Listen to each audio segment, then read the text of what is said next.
Good evening, folks. Welcome to tonight's episode of the Rattler Roundup Podcast. I'm JPeeps, Bishop Bonnet.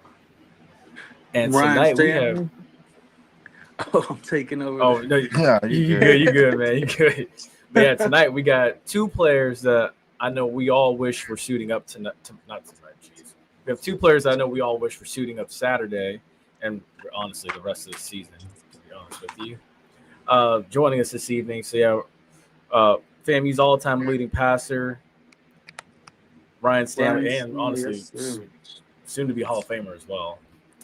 And then also we have former wide receiver Marcus. What's going on, man? What's up? It's going good, man. It's going. So how y'all boys doing, man? Like how life treating y'all, man? Like this for the people, for the FAMU Nation, for the fans that love y'all so dearly, man. Cause y'all boys, you never know who is our fans, man, and who we impacted. So like just give everybody an update on what's going on in y'all life. Yeah, man. Out here in the real world now, you graduate, life comes quick when it's time to put the game down. And out here in the real world in management, but just taking everything day by day with the same stuff that the game teaches you, the mentalities, the work ethic, putting your best foot forward. It all translates to the real world now, and it's really helps you hit the ground running when it's time to put the game behind you. For sure. No, definitely. I think at least the years up there and everything we learned there, I think that probably shaped us mentally more so than anything on how to handle the real life situations and adversity that come with real life and the things you're going to go through just on a day-to-day in the real world. So, for sure. Yep. So first things first. Well, again, for those watching as well, be sure to leave a comment, and also as well always, make sure y'all like, share, and subscribe. So when we usually bring guests on here, I like to go back to clips from the past.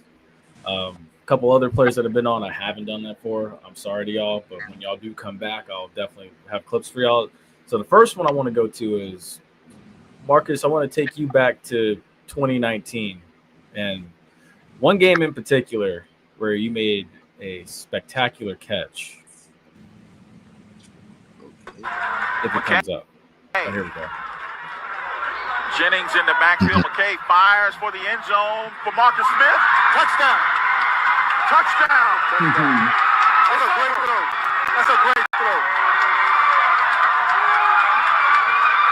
That's a great throw. Marcus Williams. Rolling on the field is a touchdown. The play is under further What a review. football game.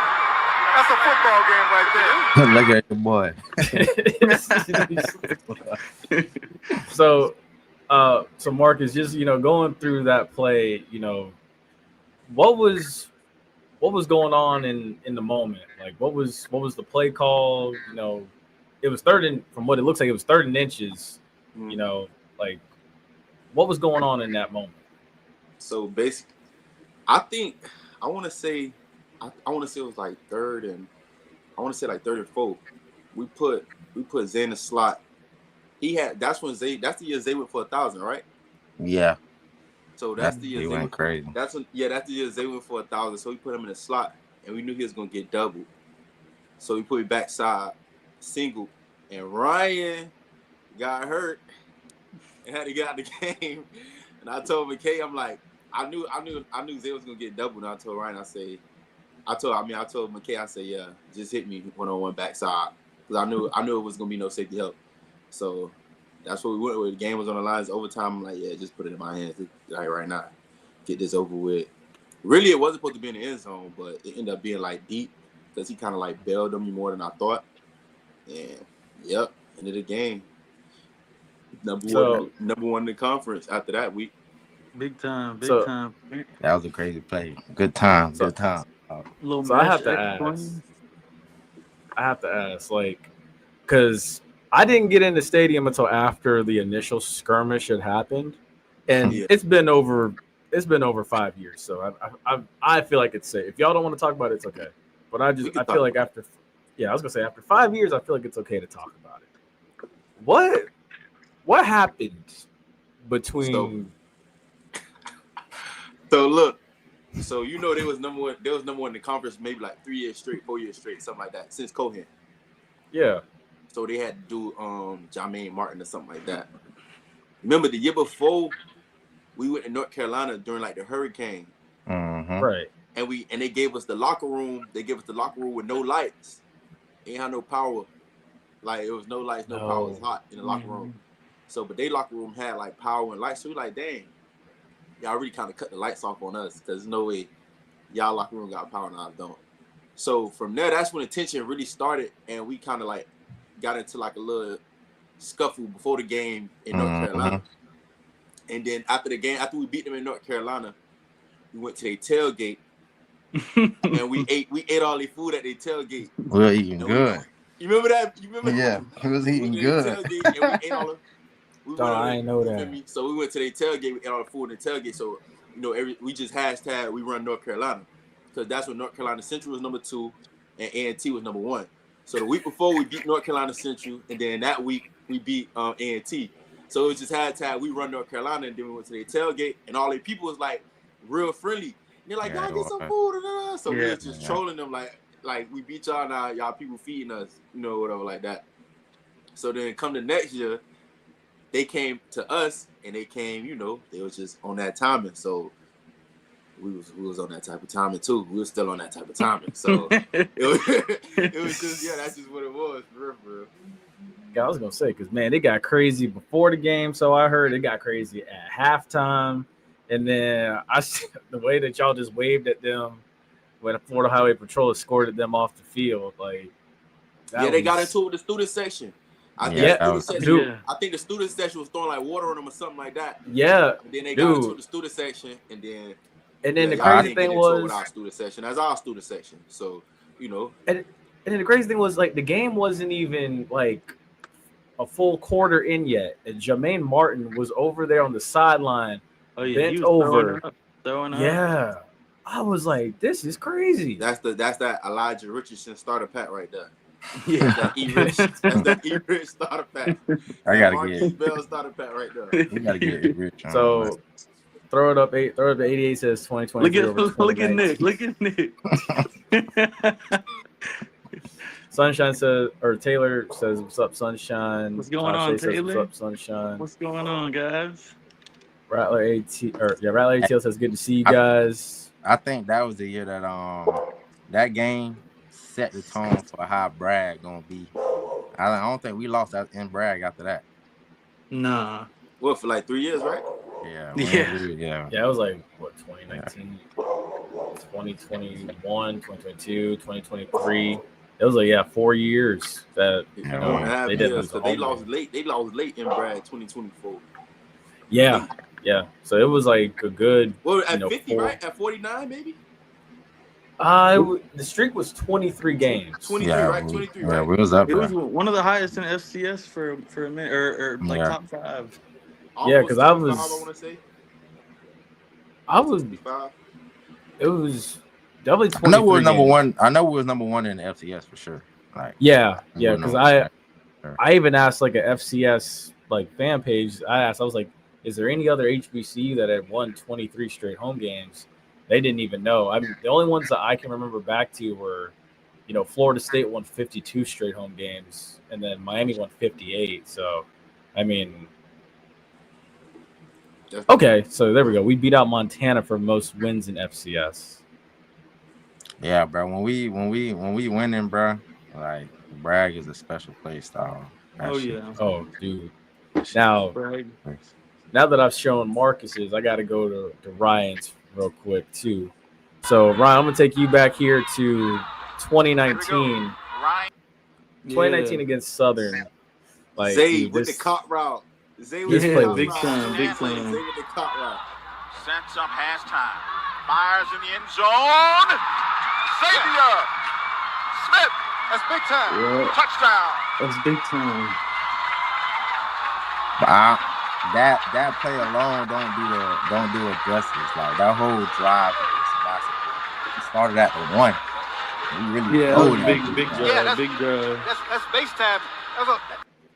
I was still 'Cause, suspended like- that game. I didn't play that game. Me or Chad. Free point. Yeah, that was a big time play and big time drive. That whole drive, man. Yeah, that play we had the look we wanted. The cover 4 look, safety helping over top. Like Point said, the cop look with the corner post. So that safety, I mean, he was in no man's land on Xavier Smith. And I mean, we got the exact look we wanted. I signaled over to Simmons and we kind of checked the play over to it. And just the perfect textbook look that you want for that play and the safety. I mean, there's not anyone who could cover Xavier Smith at any level. So, I mean, it was an easy play. Xavier made it an easy throw. And, you know, that whole drive, not only that play, but that drive, the O-line, everyone. I mean, that was just a great 2-minute drive down the field, 98, 99 yards, and finish it off with that. That was just a great memory, great play right there. Hey, you think we underestimated Southern? I think. Yeah, Bro, maybe a little bit. How many people we had in the offense out? I think it was just who? You, Bonnet, maybe, and Zay, the only ones that played. Maybe? Yeah, it was a real light Bonnie game played for that game? offense. Yeah, I did. I played. Real light game. Who We came out hot. Maybe We came out hot and then kind of stalled out. Yeah, we And, did come out. Yeah, y'all We did. came out hot. We were up like defense got a safety. It was real good early, and then kind of stalled out. Southern made it a little bit of a game. Yeah, it might have been a little bit of that point. Might have been a little bit of that. I think We so. were I definitely think missing some key guys though. That's for sure. But no, that drive, that play, that was huge. I'll never forget how that one felt. Y'all boys realize we were talking to the all-time leading passer at FAMU, bro. Like, how does that feel? We played with that boy, like Marcus Point. Boy, you the reason why he probably got that shit. Boy, you probably your catch. Like, how does that shit feel? Facts. How it feel to be the leading passer out of school, bro? Like, your legacy will forever be laid. I mean, it feels awesome. It's something that I mean, from day one, I had my mind on that, and each year I just saw it slowly chip away. And I remember being at Media Day in Virginia, Norfolk with E. Rich, and they're passing out these magazines and whatnot. And I saw I only had like 1,600 yards to go or something, and I was like, I'm really gonna do it, you know. And it was something that I just from the beginning I wanted to come in and break everything, lead the team, and you know, get championships and just leave the program, not only my personal stats, but leave the program a much better spot than when it came in. But I mean, it feels really good to have my name in those books, and hopefully for you know, a good time. Records are meant to be broken, so one day someone will come take them. But it feels really good. It's gonna be a while. It's gonna be a while. It's gonna be a while for sure. Especially with transfer portal. With the portal, Yeah. yeah, that's true. You never know now with the portal. It might stay for a real long time. But now it feels really good, man. It's something that I had my mind set on from the day I got there. Now, two things. The first thing I will say is now in regard to, because we were talking about this, I believe like the last 2 weeks, you know, Bishop had mentioned like how FAMU needs to recruit kids out of high school more, and I think they will in a couple months because change is coming.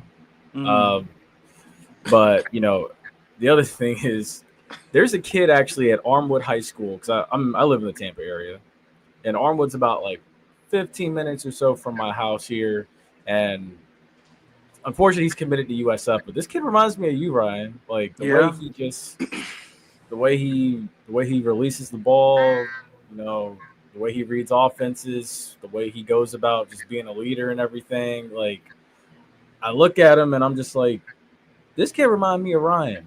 But I'm like, dang, like, did we recruit this kid? Did we even talk to the kid? Did we even like try to get him on campus? Like it's little things like that. And that's back to Bishop's point that we have been talking about the last 2 weeks. Like, you know, there's dogs in high school ball. There's like, you don't always have to be JUCO heavy or portal heavy. Like you can find a dog. Like I'm sure like all of y'all committed to FAMU straight out of high school. The recruiting game is such a different ball game now. It's hard for me to even touch base on with all the NIL stuff. I mean, it's like it's a whole different ball game. Recruiting is, I mean, I couldn't even imagine what do you have to go through to try and keep some recruits away from these big schools, especially dealing with NIL and stuff. I mean, it's really a tough battle, but definitely got to at least pursue them and get your name in these kids' ear to make sure they know you're interested. But I know with NIL and stuff, it's such a different ball game of the Shout out to Orlando McKinley, man. Another guy. Hey, so the piggyback on the recruiting aspect, how did both of y'all guys get to FAMU? Man, I'm just gonna drop a story real quick. I remember when I first got to FAMU, I was a walk-on, so I wasn't on a team yet, but I used to just walk down to the practice, and I used to like sit up on the top of the hill and like just watch practicing.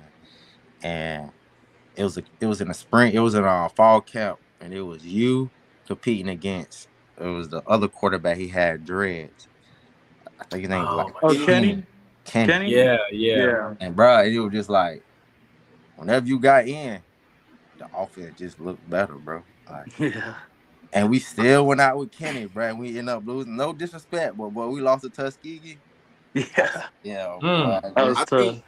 I think recruiting now. My honest opinion with recruiting, I think that at the type of school it is, I think we would have to get a notable coach in a big time area. So whether that's Central Florida, whether that's South Florida, I would say they would have to get a notable high school coach that can bring a pipeline of players to the school, because I'm not sure where what's the coach name now? I'm not sure where he's from. Colsey? He's from your area, boy.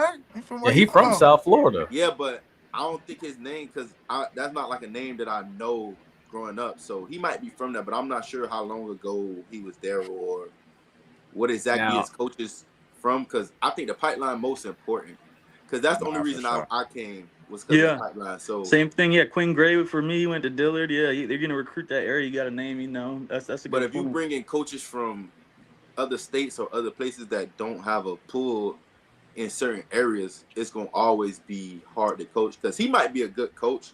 I'm not like knocking the fact that he may be a good coach, because he might can coach football, but the biggest thing with a head coach is recruiting. So if you're not like a good recruiter, you're not a good head coach. So if you can't get the players, the right players, scheme fit players that you need to win, then you're not a good coach. You got to be a position coach.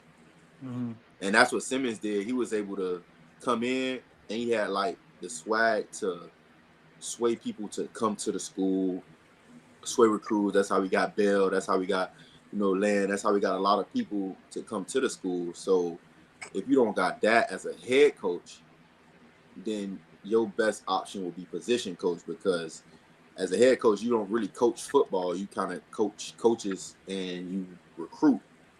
That's the main job of a head coach. So if you can't recruit and can't get the players from Florida, then you that's probably not going to work out. Yeah, I knew that boy Simmons could recruit when he brought in Deshaun Smith. We call that boy Stick. If you know Stick, you know him. But then we get Kayvon Thibodeau too. Like that. He came to campus. We got Kayvon Thibodeau too. So that's a big pull, I would say. Now, wait. See, Kazu you said the quiet part out loud, which you did. No, because honestly, to piggyback off your point, Marcus, I will say, like, when you think about Coach Colsey, and again, I don't mean this to put him down. I don't mean to be negative at all or anything like that. But his call to fame is his time at Florida State. His time, like, after that, that's not what you kind of remember of Colsey. What a lot of people like myself remember from Coach Colsey is the choke-a-doke in '94. That game where, Florida was up 31-3, and then they came back. He had a key interception in the game. I think he's also related to an ex-Bucks player named Neil. As a player, though. Yeah, but exactly. Like, and I don't know if there's anything after Florida State that you can really piggyback off of for Coach Colsey. Now, he was great as an assistant in the secondary because, Bowler, that was his guy. But after that, he didn't recruit Bowler. He was already there. Oh, yeah. Wait. But I thought they had like some type of relationship still. I mean, that's his coach. Of course they're going to have a relationship. But he didn't recruit. Wow. He didn't. Well, there you have it. Yeah, that's probably the thing with him. Like, I don't knock the fact that he's a good coach, because there's plenty of coaches that's pretty good. But if he, like, with Simmons, he had Coach JB, he had Coach Roll. Yeah. He had all the guys that's from Miami that can just get guys. That's how we got Herman. That's how we got all those guys. So without that, I don't know any of the position coaches. I don't know where they from. I don't know where they recruit. I don't know how the area go. Because just going to school is not going to do it. Because if it's between, for me, honestly, because I had the FAU too when I was coming out. Like if it's between FAU and FAMU, and I don't know the coach at FAMU, there's no reason to go 8 hours. I'm gonna just go 40 minutes. So that's where it's like, okay, you gotta kind of maybe take Northwestern coach, take Central coach, take Armwood coach, you know, a pop coach, take one of their coaches, or Jacksonville Reigns coach, something like that, and build the pipeline or something that type of way. Because without it, or at least make one of those coaches there a offensive coordinator or a defensive coordinator, to where they got like some pull and recruiting. Because if not, it's gonna be tough to just bring people who nobody know to a school that also got offers from Georgia State. Like, what would make me go to FAMU over Georgia State? It got to be the person, not the school. Because when you go to the facilities, it's different. Like, what would make me just go here? It's not smart. It's not a smart decision. The smartest thing would be to go to Georgia State. So it got to be something else to make me come here. Relationship, stuff like that. So Taylor says, you know, I know you got a couple catches left in you, Marcus. I got a few left. I just can't put it to work. I can't put it to work. Not all right, bro. We can start on hopping to the slides. Bet. Oh wait, real quick. Little baby said that's why Simmons put Roll on the staff. Right, that was my high school coach. For sure, definitely why he put up. Wow. That boy Roll ain't doing nothing. That boy just came to practice every day, look clean. Dude, he goes to the games now. He's at the games now. That boy for sure, fan union for sure. I ain't know how deep his, but that boy for sure. Yeah, I saw him this past weekend, and I during the middle of halftime. If the 100 wasn't playing Praise Is What I Do, and I wasn't like really just into it, I would have walked over there and asked him, like, look, man, hey, can you put in for the job? Something, because Coach Rowe don't want that head coach job. Man, look, and you're like the second person to tell me that, which I don't blame him now. I don't blame him. But yeah, first things first, of course, you know, we got to definitely show Fang Exchange some love. So, you know, Marcus, Ryan, this is FAMU's new collective that has, you know, started to, you know, blossom up, and we want to help, you know, make it a bigger and better thing for the student athletes going forward. You know, they have multiple different packages. I actually just donated $10 today. Bishop, he's part of it as well. So, you know, I always say for y'all, and like think back to when y'all were at FAMU, like how much would, you know, that little bit have gone for y'all to help you probably get through the week or help you probably get through the month, you know? So, and that's what they do. And it's not just football. It's over softball. It's over basketball. It's over track. It's over a multitude of sports. Right. How do you put money the into website? So basically how you do it is, geez, I thought I had the link. Hold on, let me see. Yeah, so it's a link that you can that he can drop that y'all can click on and go on that bit, and then it show y'all the different price levels that they got. The lowest one is $10. So it's basically what you donate every month. You feel me? So the lowest is $10, and I think the next one is $25, and then they got a $50, $100, $150, and then $250. Yeah, send me the link so I can send it out to some people. Yeah, for Put it in the sure. group chat for sure. I'm gonna send it to y'all right now. Here we go. There we go. And then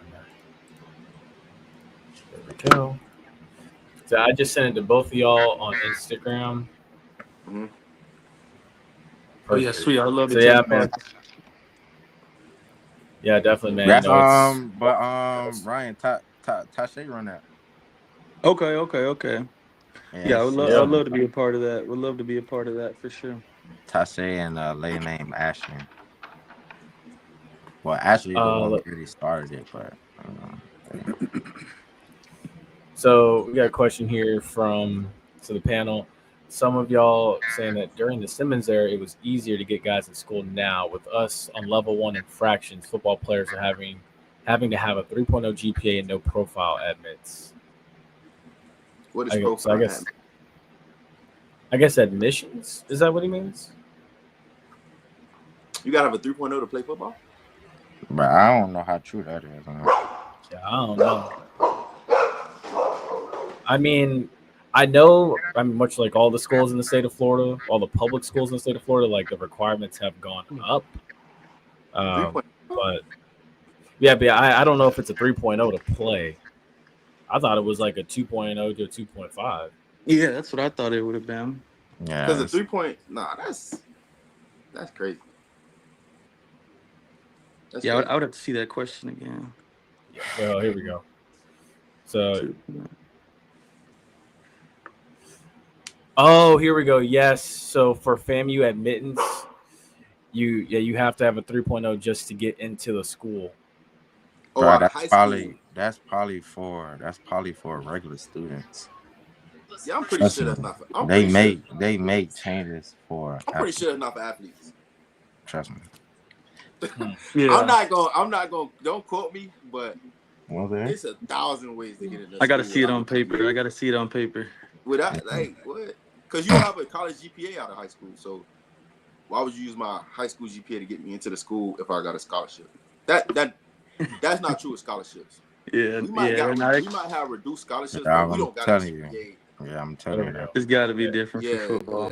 Yeah, we don't got a GPA requirement for sure. You could get into the school with a 1.1 if you got the scholarship. I don't think that as long as you pass the ACT and you got the test scores, I think you can get in. Like you graduated high school and got the test scores. Hey, we're gonna go ahead and go to the next slide too. Gotcha. So yeah, I was there for this. Good God Almighty! Realistically, I hate to say I should have put this on my parlay for this past weekend. So FAMU just no offense, no defense. Lost 45-7 at home. Absolutely horrible. Go to the next one. What we say to that? 486 yards, 261 they ran. So in this past game, as you can see, NCCU outgained us by more than 300 yards. Rushing yards, we only have 43 rushing yards. We only had 154 passing yards. We only had 11 first downs. We were 4 for 12 on third downs. Time of possession, we only had it for 24 minutes. So it's like, bro, we just got dominated like this all around. Like, I mean, the third downs look okay. 8 for 15, you might could deal with that. It's probably due to the fact that they probably wasn't on third down much. Because 8 for 15, right. that mean you should be punting half the possessions. Well, them boys 2 for 2 on. We got any turnovers? They had one turnover, and it was like the first NC Central drive of the game that Chase Lloyd got an interception, but he didn't really return it. It's crazy. He caught it with his eyes closed because I saw a picture of down. So that take it to 10 out of 15. Yeah, 2 for 2 on fourth down turns to 10 out of 15. Yeah, you're not gonna win like that. Yeah, the stat battle definitely doesn't look good. I have to see some film on it, see what is it just a scheme? Is it some guys aren't in the right? I would have to see some film on it, but the usually numbers aren't pretty, that's for sure. Because our time of possession was bad when we played because we scored fast. Yeah. Like that's why the defense used to give up maybe 19 a game, but we always lost kind of in the time of possession, but you got to put some points up if you're doing that. You got to put some points up, yeah. Not a lot of penalties though, but yeah, everything else is I would have to watch some film on the game to really get into the breakdown of it. I didn't get to watch the game this past week, but I mean, yeah, disappointing numbers to say the least. But 195 rushing. That's gonna tell it right there. The rushing 195. Bro, we only have 43 yards rushing. Yeah, so that's not a recipe to win games. And we had 3 turnovers ourselves. So we had a new quarterback come in. The other one I didn't. Yeah, he So we're gonna talk about that. Cause I still think Jet still better than the first. I'm like you. And there's a lot of people. Like much like Hitman 1887. Yeah. And if he ain't gonna ride with Jet, then just ride with the next guy. But don't go back to the first guy. Now I do think, and I've heard, like, I think he is going back to RJ this weekend. Now, I don't know how good that's going to end. That's the dude from Howard who played Howard game in Miami. Yeah. That's tough. Man. Hey, bro, I'm gonna keep it G, bro. Like, word around town, bro, is like Jet don't even like. He not even showing up to like workouts and like not caring. Like, who, Jet? Nah, the first quarterback. Yeah, as quarterback, you can't be doing that. That's for sure. Exactly. Like, not even. I mean, any position, but especially quarterback. We got if the starting quarterback doing that, you feel me? Yeah. No, that's not a good look at all. And my thing is, if I'm hearing about that, it's like it's probably a lot more. It's homecoming, bro. What you think these Jets gonna do? Yeah. If they don't care about going to workouts. Who we got on homecoming? Alcorn. I mean, they sorry too, but they're 1-4, or 1-5. Yeah. You got to put whoever in there to make plays. Even if they have turnovers, you got to put somebody. Whoever. I know the first dude who was there, RJ from Howard game. I know for a fact he don't make plays at all. So you would need like everybody else to make plays. It's hard to win when the person who got the ball the most is not a playmaker. This my thing. This my thing. It's kind of like, all right, you gonna get mad. You gonna switch Petty out because he threw 3 picks. But bro, Petty is a different kind of quarterback. He's a gunslinger. The reason why he'll throw 3 picks is because he think he can make those crazy throws. He might mess around next week and throw 5 touchdowns, no picks. Now he looking like, you feel me? But it's like he threw 3 picks because this is first game. How you was doing that for RJ? Oh, it's his first game, all this that. But it's like, it was bro first game, bro. And then y'all keep saying like NCCU bad, like bro. The boys 9 times out of 10 going to the celebration before. Yeah, you think so? Not like it's not like this. So. Not like you think so? You think they go to the celebration bowl? I think Central's going.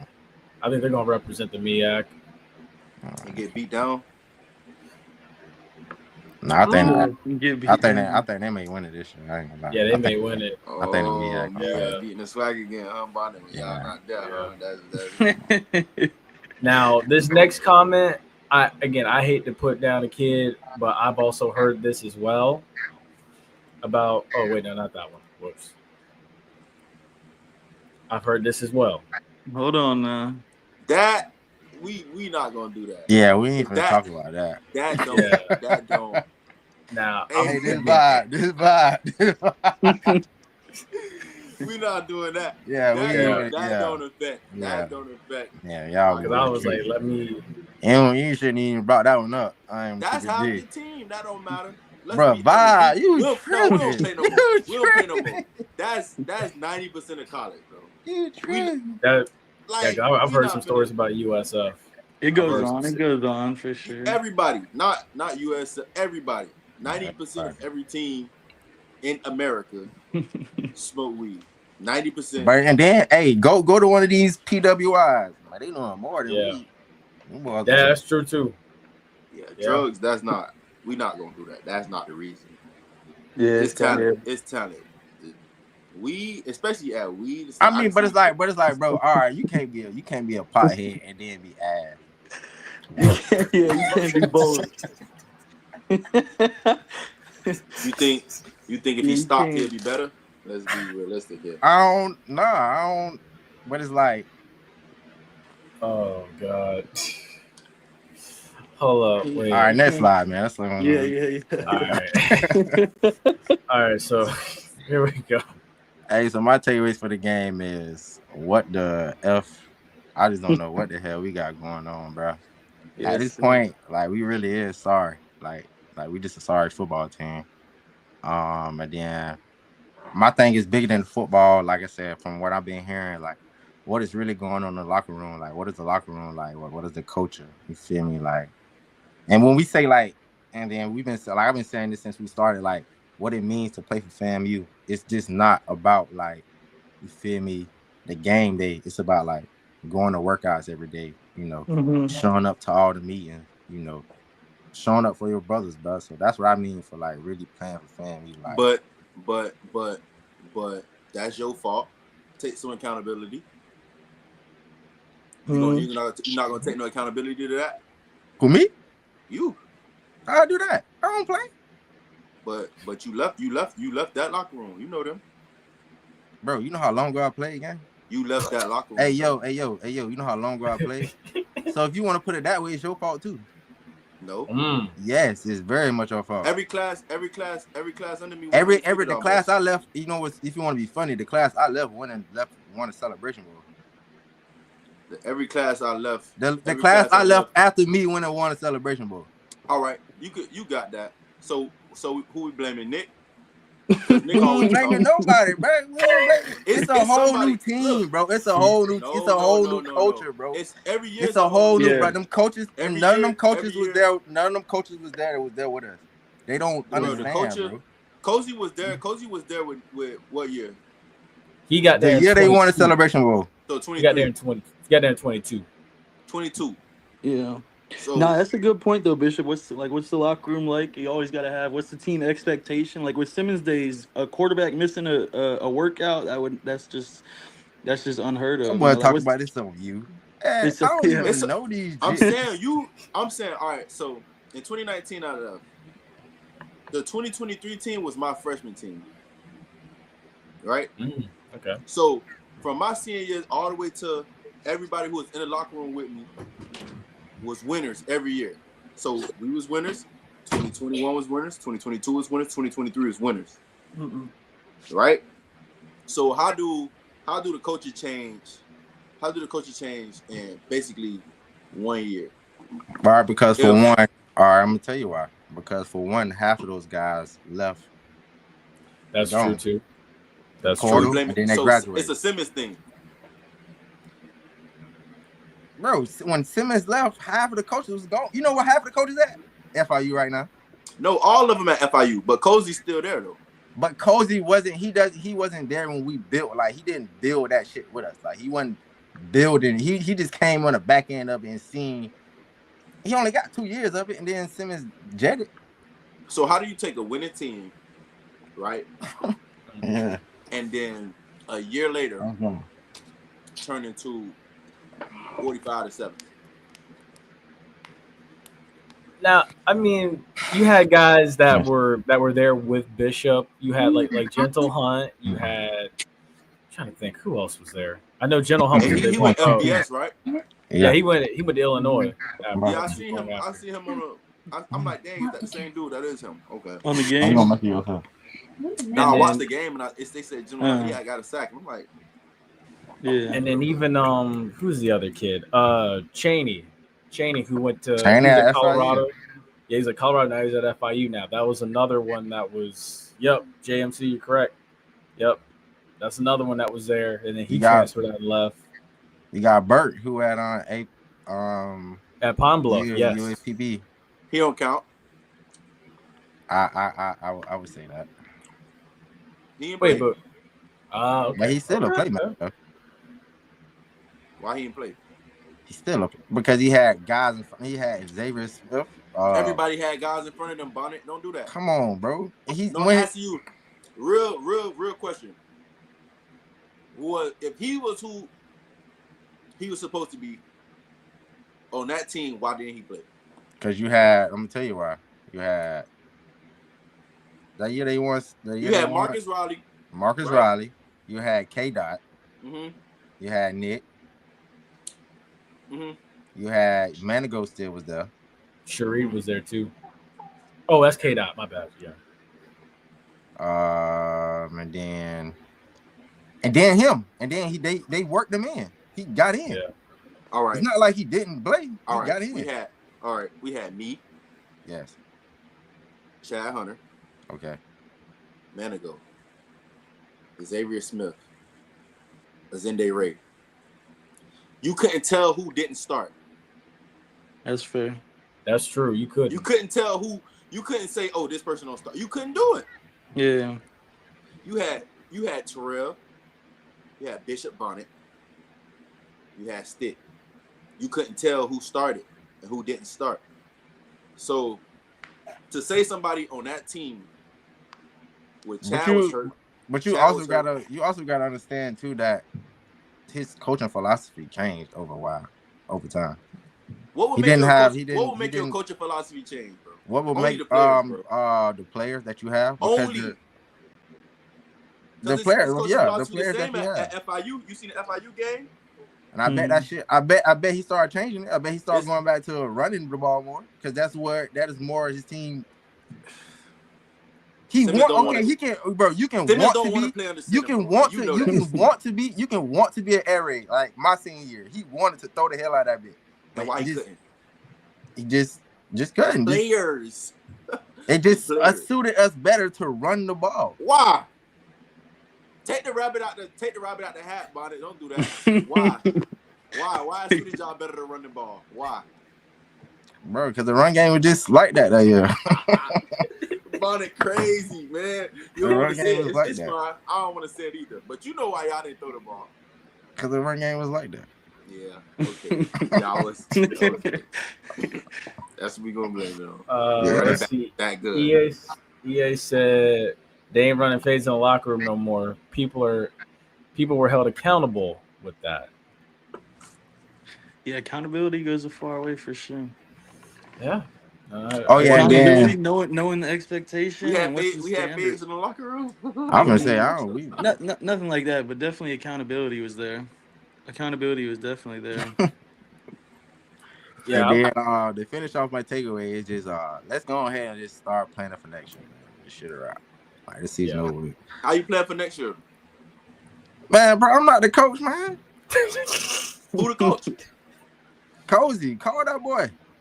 Oh, so he planning for next year or? Yeah, man. Let's go ahead and start planning for next year, man. The AD or Cozy? Both. I'll go ahead and I'll let Bishop. So what? You saying you gonna buy that boy out? I'll let Bishop finish his last two. And then get guys in open space. Like I said, I like the first drive we did. We got number one the ball, Rogers. You feel me? He got like a little quick hitch and then broke out for like a 45-yard run. I feel like we need to run more bubbles. We're not running bubbles at all. We started running some hurry up, which is all right, but I don't know. I just feel like we got to get our guys in space, bro. It's just, I don't know. I don't like the way we run our offense. And then on defense, it's like no man, no pressure, bro. Like we don't, our front line not getting no pressure. It's 3rd and 3, and we fucking 7 yards off and still bailing, which is crazy to me. And we in 20 and in. And we still doing all that, which is I don't know. It's just okay. So you can't be a bad coach and a bad recruiter now. You gotta pick one, bro. It's just what you saying right now got nothing to do with recruiting because whether you got a 5-star or not, if it's 4th and 1 and you 10 yards off, it's gonna be a first down. So the player not gonna matter in that situation. I agree with you on that. So you gotta put people in position to make plays. You can't. And that's not what we doing, bro. So you saying. Hey man, I'm saying what I'm saying right here, bro. I'm saying what I'm saying right here. We not getting no pressure on defense. They playing straight zone. You feel me? We need to get our guys open on offense, bro. Get the balls. Yeah. Now, before I do my, I'm like Tasha because whoop-de-doo. So my takeaways from Saturday after seeing it in person just was, and if y'all are, and Marcus, Ryan, if y'all are going, Bishop, I know you said you were coming up this weekend. You'll see it with your own eyes this weekend. So from what I saw, poor effort by the wide receivers, too many drops. Jalen Rogers, Ace Cobb, multiples, way too many drops, man. If it hits you in your hands, you should catch it. Running game's ineffective because you can't establish a pass game. You can't get 10 yards downfield successfully. The one thing I do agree that Colsey said was, you have to want to make plays. You have to want to make tackles, want to, do the little things. There's no want to on this team. As well to, get your list of prospective head coaches out for 2026, in my opinion. Bad body language from everybody. And also I will say, the new head coach needs to, find the perfect balance of high school and portal guys. Now, Marcus, to your point of y'all talking about, who do you go get? Now, I look at somebody like we're gonna get Teddy. Yeah, Teddy's one. His name's been mentioned. I say Quinn Gray, some Bridgewater. Next. Now, man, I said Quinn Gray. That's one person. Some people have floated Jawan Sider out there, but again, I don't think that he's affordable right now. Somebody mentioned, there is an SEC coach. I don't know which school that is interested in the job right now. I don't know his name. I've just heard that there's an SEC coach out there that's interested.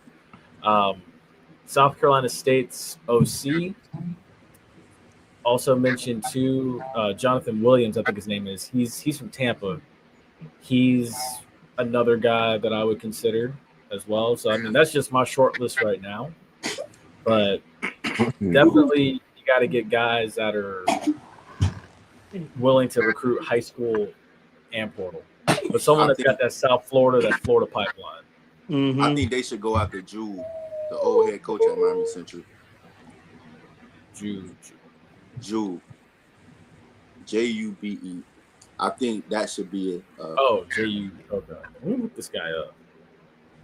Coach Jube, I think that should be the first guy on their list when it comes to getting a coach with a pipeline of players. And you said Miami Northwestern or Miami Central? He was the old coach at Miami Central. He's not coaching it this year, but he was last year's coach. Last 2 years, he was the coach at Miami Central. Oh, Jube Joseph? Yes. That's who they should go after for sure, in my opinion. But yeah, that'll automatically get them the pipeline of players that's in Miami who are under-recruited, who are actually good players, who just got 5 stars in front of them, and get open field talent right away in the program. Hitman said get Jube as a DC, maybe. As a coach on the roster, however that may look, I'm not opposed to the DC job. Get him on the roster. Just get him on staff. Right. Yeah. And let him bring maybe 1 or 2 coaches that also have a pipeline, maybe someone from down south or, anywhere. Just because I know he'll get the Tallahassee kids who kind of under-recruited and just get something going. Because right now, all of these players, because the thing is, Tampa is okay, but Tampa don't have enough schools. So if you're a good coach in Tampa, you gonna go get Armwood players maybe? But right now, Armwood and Tech. That's it. But we talking about a market of kids, saturated market. Yeah, I know what you mean. Yeah, you want to get somebody. It's not saturated in Tampa. They suck. Honestly, Tampa football sucks. They'll be they best team, the 5th best team in Miami. They suck. unfortunately, I do have to. I got to take it. I can only name 3 really good teams in Tampa right now that will probably be in states. And I can name 2. I want to say Arnwood and Jesuit, maybe. Jesuit good. I think that's like historically the good teams in Tampa, Arnwood and Jesuit. The same thing ate so much. Yeah, but no, you're right. But continue. Yeah, I would say you have to go somewhere like maybe Atlanta, maybe Texas. But I don't think you can recruit kids from there. That's what I'm saying. Like, I think the kids in Atlanta would rather go to Georgia State. You got Georgia Southern. Yeah. You got Georgia Tech. I would say try to get to Miami. I mean, but a lot of Atlanta kids do still come to FAMU. Atlanta. Be good at there football. is a good amount. Be good at football. You got we can find some guys. You got Manigo in Orlando. Who else? I mean, I on know the back, the Chico. I know Polk County puts out some good kids, especially like Lakeland High School. But that's just again one high school. Shout out Tone. Yeah, Lakeland. What's the other school there? Lakeland and what? Kathleen. Yeah, Kathleen, but Kathleen's. That's where Tone went. They bad. They bad. They're 1-5 right now. Hey, y'all watch this past game? Which one? FAMU? The one against Central. That's what I was saying. I need to watch some film on that. I caught clips. And then when I clicked on, I maybe watched maybe about 10 minutes and yeah, bro, I turned that shit off at the halftime. Yeah. I couldn't really. I couldn't watch that either. How do you think I felt? It's so demoralizing, bro. Like, that shit really hurts. Yeah, that hurts. Like, that's a tough look. Georgia. Oh, wait. Here's a good one. So I know that we need to recruit offensive linemen from Iowa and Nebraska. That's going to be tough, too. Yeah. Get them down to Florida. Let's be realistic. We probably be better off. Going Tallahassee for O-line, because I know they got some big kids in Tally, and then some big kids in like Georgia, maybe Louisiana, that area. Because a lot of times the big dudes be the softest ones on the team. Like, you need some dudes. Because if you think about it, if you 6'4", 300 pounds, and you're at FAMU, you probably soft. Or you maybe be in trouble, because if it's like that's a hot commodity. Yeah. So if you that big, if you look the part and can't get a bigger school, that's probably telling. It's a red flag, yeah. Yeah, so you probably got to get the guys once again who under recruited, probably not as big, but got the heart and got the dog in them. You know what I'm saying? Because Gentle not that big. No, but Gentle will rock him. Exactly. So you got to find guys like that. But you also got to have, bro. You also got to have size too, bro. Size matter, but you got to think about. Savion was a big ass nigga. Savion was big, but Savion was. Yeah, Savion was crazy, bro. Yeah, so I mean, it's the O-line and D-line. That's definitely where it starts. I would look there first and always look for quarterback, because you got to have a quarterback. Come on, Ryan, you know that. You got to. Hey, so coming up for this next game, I don't think I put a slide on for the next game, but coming up for this next game, what y'all want to see from fam? Like you said, get the ball to playmakers in space. Find out who your guys are. Give them a ball in space to make some plays. I mean, that's all Simmons' offense was, getting the ball to playmakers in space and let them. Oh wait, that's not the one. Hold on one sec. Let them make some plays. Find your quarterback, someone you can move forward with, and at the locker room trust. Pull a Morgan State. Gotta get out of this one with a W no matter what. Hey, yeah. Ryan, remember Morgan State came out and played man every single play of the game? Yeah. That was why would you do that against y'all? Don't let that. But you know what's crazy though, gang? A D2 was doing that against us, bro. A D2? Bro. Yeah, Albany State was doing Quinn that. Gray was manning that shit up, bro. Because I think it worked. I think it worked versus us for maybe a quarter. like because we was so used to scheming us open that like the man coverage deal with the 2 high safeties was forcing us to like run the ball, and that's not what we wanted to do. That's not what. We really had to get the run started for them to open put up the one safety down. Yeah. And us to get like the outside one-on-one. So when we start killing them on like slants and curls and stuff, but they did it the entire game. It worked for maybe a quarter and a half, but it's not for too long. Once we realized that they not getting out of it. Now it's time to eat. Bunch formation, we motion, getting the motion. If they would have mixed it up a little bit, they would have probably had us for a while. But they straight man, that's we didn't believe it at first. Like, hold on, they still a man, because everybody in the conference do not the man cover, like not the man. Don't go man on us. And they just came out there and just man, and it's like, hold on. How much? I think we ended up blowing them out that game, didn't we? Yeah, we scored like 40. Yeah, but I think at halftime we probably had 14. Yeah, it's one of those weird games. They finna come out of menace, and then we just start taking the top off. All right, it's enough. You know, So real quick before we do move on to the next couple slides. So recently, like O&G Strike Zone had Colsey on their show. I believe it was last Wednesday.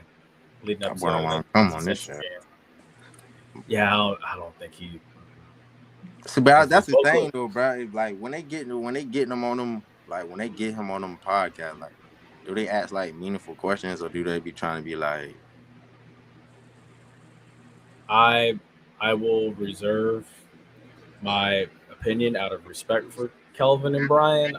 I'll send you the link and let y'all go watch it and kind of like judge. You gotta have respect you gotta have respect though when you asking certain questions not to ask, because you gotta still understand that he is for sure of a university, and that you know how clips is. Once you take a clip, you can make a clip into whatever you want it to be when you don't have full context of the conversation. Yeah, that's true. That's the worst part of like the podcast world is they'll take 10 seconds and not play the other 20. Right. Yeah. And how you looking, a certain way. So I don't think coaches should do podcasts in season, in my opinion. Yeah. I was gonna say, because you notice that they stopped doing, because they used to do Willie Simmons Live from that Hyatt house that they just built in Tallahassee, like not too far from campus. Mm-hmm. He hasn't done that this year at all. Yeah. And I would say, but Willie was different though, bro. Willie will do a interview mid-season, talk about the next game. Like he was doing it. Like winning, but you winning. But when you losing, no answer is the right answer. So no matter what what they ask you, you can't be right when you go out there and lose. Especially in the fashion that you're losing. You're losing 40-something to 7. You ain't just in the dogfight. Whatever you answer is wrong. Like how do you handle recruitment? You answer something is wrong because you're not doing it. But that's a good point. To that point, that like they on that show they asked him, he's chasing the ghost, and every coach that came after Coach Joe in the mid to late 90s and into the 2000s, like the thing that they mentioned was all the coaches, even Coach Simmons, you're chasing that ghost from Billy Joe and everything, because he was averaging like 50, 60 points, and I mean even y'all got caught up in that. I'm sure y'all have heard the stories and stuff too. Honestly, Ryan, I thought you were gonna set the new Florida Classic passing TD record, to be honest with you. So I mean and I understand like that is everybody's expectation, but again, that was a specific period in time, and I agree it was. But I just want to hear y'all's thoughts on that, as far as like him chasing that pass and everything. I don't think nobody knows who that is. Folks, I was just gonna say, man, no disrespect, but like, bro, we in the 21st century, bro. Yeah, nobody knows him. Like you got to think about it. Like nobody knows him. Everybody, like when you come, they got to actually tell you who it is for you to know who it is. If you didn't grow up probably in Tallahassee, so the chasing him thing is probably more so of like the people on the outside who did know about him, but I don't think nobody here is chasing him. I think what we kind of emulated the right boys. When we was there, we kind of emulated the right boys, but Yeah. That was more so on some, just trying to preserve the history. Yeah. More than like us actually wanting to be like them. We just Right. we still doing our own thing with it. The 2.0, we just had our twist with it, but it was just showing respect for them rather than trying to be like them. But I don't feel like the Coach Joe thing is that serious. Because I looked at y'all, man, like from 2019 on to like when Simmons left. I'm like, I get it. They're not Jaquay Nunnally. They're not, Kanan Lamb and all those guys. But I'm like, they bring their own specific skill set, and it still works. Mm-hmm. Like, and at the end of the day, it's like y'all are still winning. Y'all are still ranked in the FCS top 25. Like, so, I understand. And part of it is like I do believe a lot of people do need to get out of the past. There are a lot of people that are still stuck in the past, but. In my opinion, I'm like, look, we need to look forward to now and bettering FAMU now. The same people that stuck in the past, the same people making shots and calls for the program. Yes, facts, big facts. Unfortunately, let's see. Wait, let me hey, so you can go back. We're just gonna talk about the game a little bit. For the Alcorn game, they leading QB got 947 yards for the year, 4 touchdowns, 5 interceptions. They leading rusher got 628. Our leading rusher got 288. Our leading receiver got 175 yards. Their leading receiver got 175 sacks. They only got one. I'm not gonna say how many sacks they got, but their leading guy only got 1 sack. Our leading guy got 2.5. Then their leading tackler has 42, and our leading tackler has 30. So on paper, it's a pretty even game. Like it's not too. I feel like this game gonna come down to who wanted the most, who want to get their second win the most. Yeah. I feel like that's what this game gonna come down to. And then I just hope that you feel me, like they don't let this homecoming shit get to them, bro. Like they don't be out.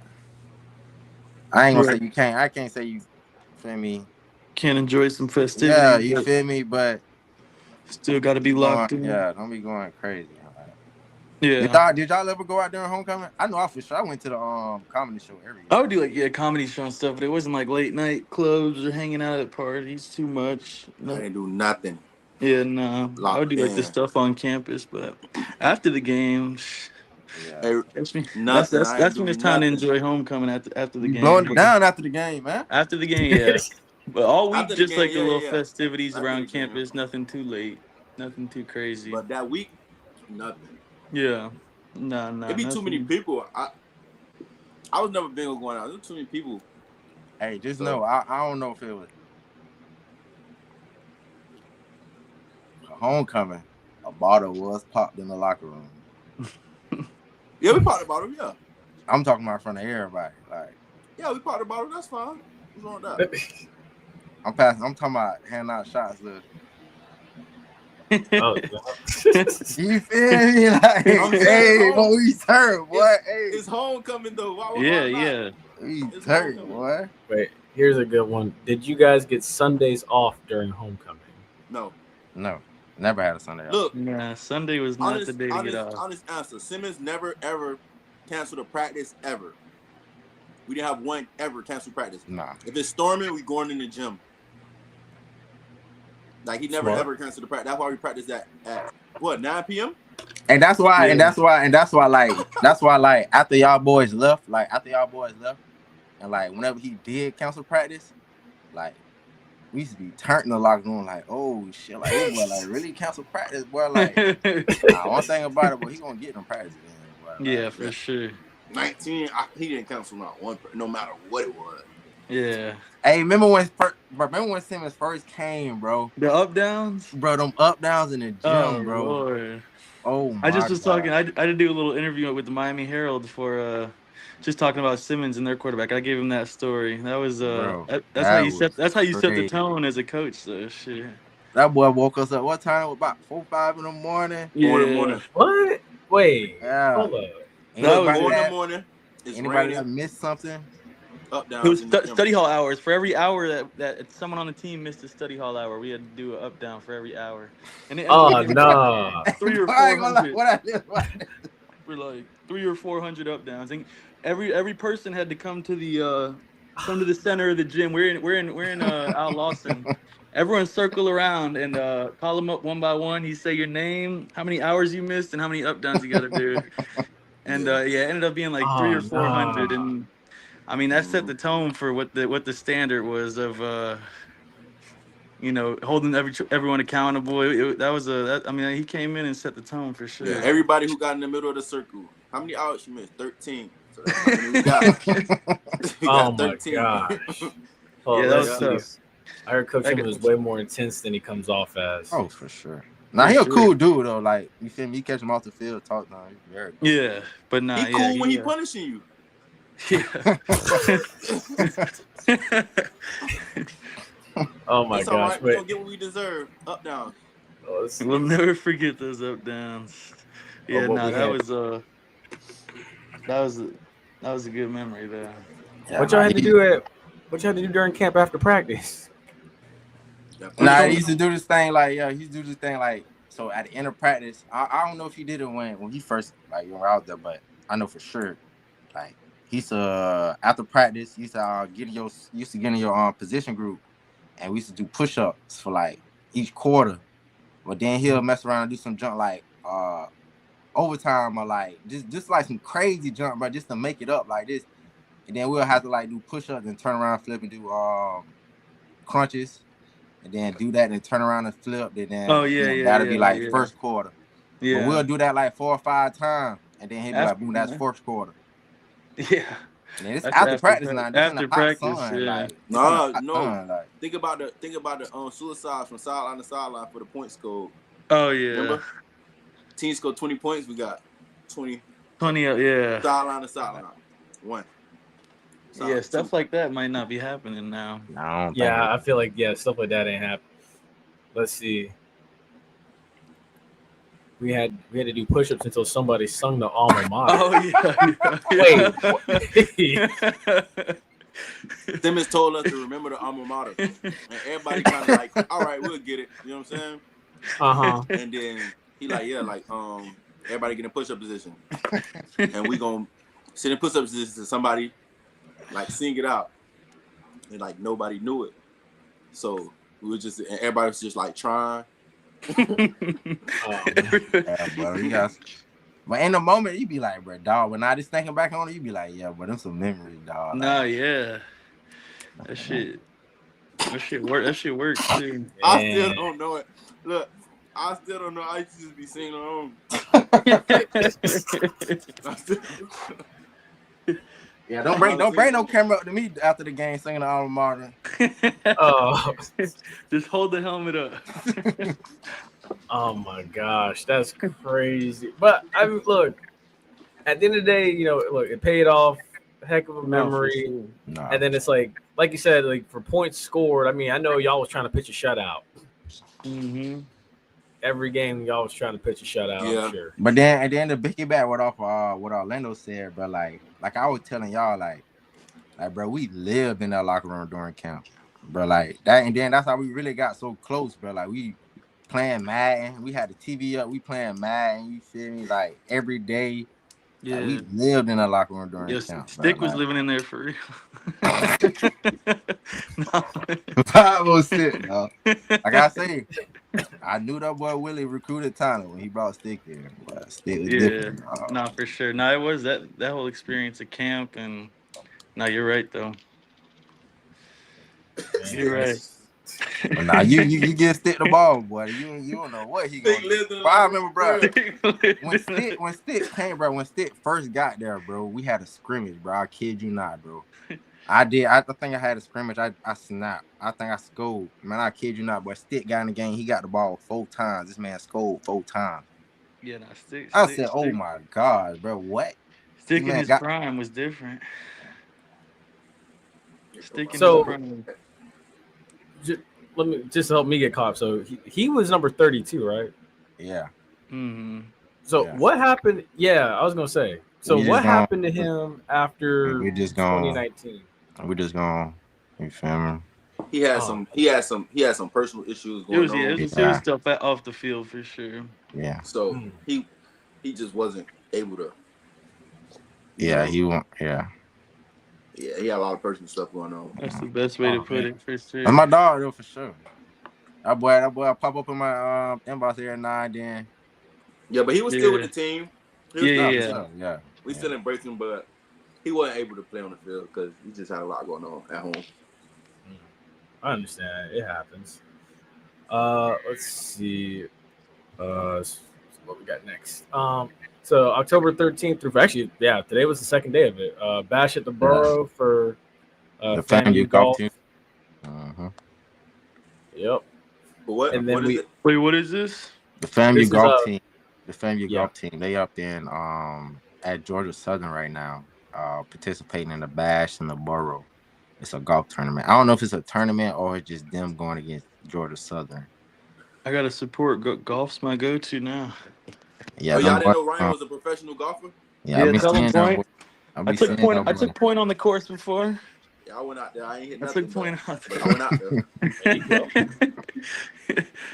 there. You went out there. I was driving a golf cart. Yeah, that's about it. Golf cart better than me though. No, that's what's up though. I gotta tune into the Bash on the Borough. You don't know about that, Ryan? The Bash of the Borough? No, I gotta do my research. Yeah, we've been them boys been doing good, bro. We got a guy named I know the top golf guys team is Sase Robinson and then Emilio Garcia. Them two guys, and then we got team. They've been dominant the last few years from what I saw. Ryan be at the Masters though, so he's different. Yo, point knows golf.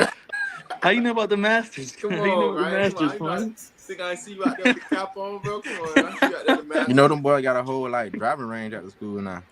Yeah. They got a new little And they just got a canopy built a couple weeks ago. Canopy that bit just opened. Huge. That's huge. Got the putting greens out there and everything. That's crazy. Yeah, them boys. Yeah, it's back by the rec, like the turf fields. Right. I mean, that shit. They keep winning the way they do. People gonna want. That's what happens. That's what happens when you keep winning. Yeah, and then the 100 has they got a turf field now. Yeah, back in that same area. Yep. Yeah, right where they practice at. You know where they. That's where they practice at. Yeah, that be a turf now. No, that's lit. Oh, they lit. And then so FAMU volleyball right now, they're 4-14, 7th in the SWAC. They just beat Alcorn actually 3-0. Well, 3-0. So outscored them 25-23, 25-21 in sets 2 and 3 for the win. As far as kills, LaDonna Trantham 16 kills. Tamia Coleman 6 blocks. Taylor McKenzie, Mackenzie Taylor, my bad, geez. She had 31 assists, and then Victoria Santana, she had 15 digs. So I think they're coming out of their slump right now. I don't know, bro. They need to do something, bro, because I'm not used to them being losing this many games. Is Vince White the volleyball coach? Nah. Okay. Nah, then for the leaderboard for the FAMU volleyball, we got kills. LaDonna, she got 183 assists. She's in the top left. Then we have Miss Ben. I don't know how to say it now. I want to say it wrong. But she got. What'd you say? Benjisu. Yeah. Bengisu. She got 207 assists. Then she's in the bottom left. Then bottom right, we have Victoria Santana. She has 163 digs. And then the top right is Farah. She has 73 blocks on here. So shout out to y'all young ladies, man. Some nice jerseys too. Check them out, the Nike thing. Yeah. They tighten all. They ain't even baggy, right? Yeah, that's what I was looking at. So it said volleyball team's young and still gelling. Yeah, I believe that. Yeah. The girl, I ain't gonna lie, the girl, LaDonna, she rough, bro. I think she gonna win freshman of the year for volleyball. That'd be big time. Yeah, for sure. If I'm And still then- in Tallahassee Sunday, I might catch that first one. And then the next game we got October 19th. That'll be would that be after the homecoming game? Yeah, it'd be the day after. Yeah. So if y'all still in town, please go support them at 1 p.m. at home against Texas Southern. And then that following Monday at 6 p.m. they'll be playing Prairie View and at home. For sure. The support. And then number 12. Here we go. All right, and then you can go. I was gonna say. You think could you click on them links though? Could you click on them links? I cannot. I tried to even when I had it. Well, let me see if I can open it up in the email. Let me see. Flip it down. The basketball team's supposed to be good this year? Yeah, Charlie Ward. We got Charlie Ward's we the got coach? Charlie Ward. Mm-hmm. Yeah, They so got, they 2 7-footers go on the ahead. team. So we got like 2 7-footers, 2 or 3 7-footers on the team. So I can actually share my screen and then show you guys this one. So shift S. There we go. So right there, this is the schedule. So they open with Edward Waters at the Lawson Center. Actually, that's here in a few days. Actually, coming up, and then they play Florida State for the first time in Lord knows how long. It's been a while. I think Charlie Ward was actually on the team last time FAMU and Florida State. What made them do that? Each other. Hire Charlie Ward or play Florida State? Yeah, because they got Charlie Ward. His storyline. Yeah. Why we can't never catch FSU when they had what's his name at quarterback? Right? Why we couldn't catch them? They didn't want to. Oh, James Blackman. Why? Yeah. Why they didn't want to catch us? Why they didn't want to catch us when we wanted Florida State when they had them dudes over there? Yeah. Yeah. Right. Because we wanted to catch. Look, we wanted to catch. Look, I'm gonna put this in the. We wanted to catch Florida State. Just so nobody. We wanted to catch Florida State, and when they had and they ain't want to. I believe it. I used to say remember when we went over there to their indoor field and yeah. Ooh, hold up now. Now I need to hear this. Now I want to hear this story. Wait a minute. On the podcast, let's talk about it. There's some film on that. There's some film on that. Yeah, I want to know about this. Some film on that. You share. Yeah. We went to when they was talking crazy, we went to their indoor field and, did one-on-ones over there and made them look real bad. That's what we were trying to catch Florida State, and they ain't never want to schedule it. Talk about it. At Doak, at the indoor. Mm-hmm. Yeah. Mm-hmm. See, somebody knows something. Mm-hmm. Somebody at Doak. Because I heard something about that. Yeah. I heard somebody got swung on. That's all I heard too. I don't know how true that is, but I did hear that y'all embarrassed them. It was a little heated. You know why though? You know why it got heated. Understandably so. You know why it got heated. They don't want to talk about that though. I always said this too, because I root for both teams, as you can see behind me. Now, I will say because you from there. You're from there. I get it. You're from there. Now I know why, and it's okay. But I will say, I definitely said, like, look, Willie Simmons is going to last longer than Willie Taggart. Willie Taggart, in my opinion, had no business being the head coach at Florida State. I thought Jimbo Fisher should have stayed. I think he needs to go back, honestly, to be honest, too. And you don't like Taggart? You don't like Taggart? No, I didn't. Hurt, bro. I didn't. I did not. Taggart got a bad deal, bro. He did. He did. I think he was better suited for the USF job, honestly. Did you like him when he was at USF? I did. I thought everything that UCF became, I felt like UCF could have been that if Taggart had stayed there. Man, what's the quarterback before Blackman, man? Who got hurt? Francois. He got to hurt Francois, and and then instead of pro style, he went spread. I think that's what killed him with that. Because that was Francois. year, right? His first year was Francois. Yeah, his first year, Francois was still there. Like Francois came back. He took him spread instead of pro style. Because remember, Francois was good with the pro style. He was with Jimbo. He might have been like freshman of the year, maybe something like that. No, he was ACC freshman of the year. Yeah. Yeah. So I think when he got him, he got hurt, and then he tried to turn him spread, and I don't think that was like the play with that. So I think he got a bad deal. Jimbo leaving was a bad deal. I think that was like a bad deal all around. I ain't think Jimbo should have left. Man, they said that shit was a circus show when Jimbo was at. I mean, he was winning. Yeah, he was. Yeah, again, winning covers up a lot. It should. It should. That's for sure. But so again, you know, I'm actually gonna go to that USF game since that is here, November 3rd. They play Kennesaw. They play all the Florida schools. They play Central Florida and they play Georgia. Gosh, dude, Charlie ain't scared. They got a pretty sweet schedule. They ain't gotta do a lot of traveling. Yeah. But look at the games. And then they finally get into SWAC play. Start with Bethune in Daytona, which means at the end of the year they'll get them in Tallahassee. And then, as y'all can see, going through the SWAC schedule. And then SWAC tournament March 9th through 14th. Where is that? Atlanta. Ooh. So I'm I think they just moved the basketball tournament to Atlanta last year. We might gotta go to that. I'm there. In the A, right? I'm there. I would go. I'm excited to see what these guys do this year. Yeah, I want to see what Charlie Ward bring.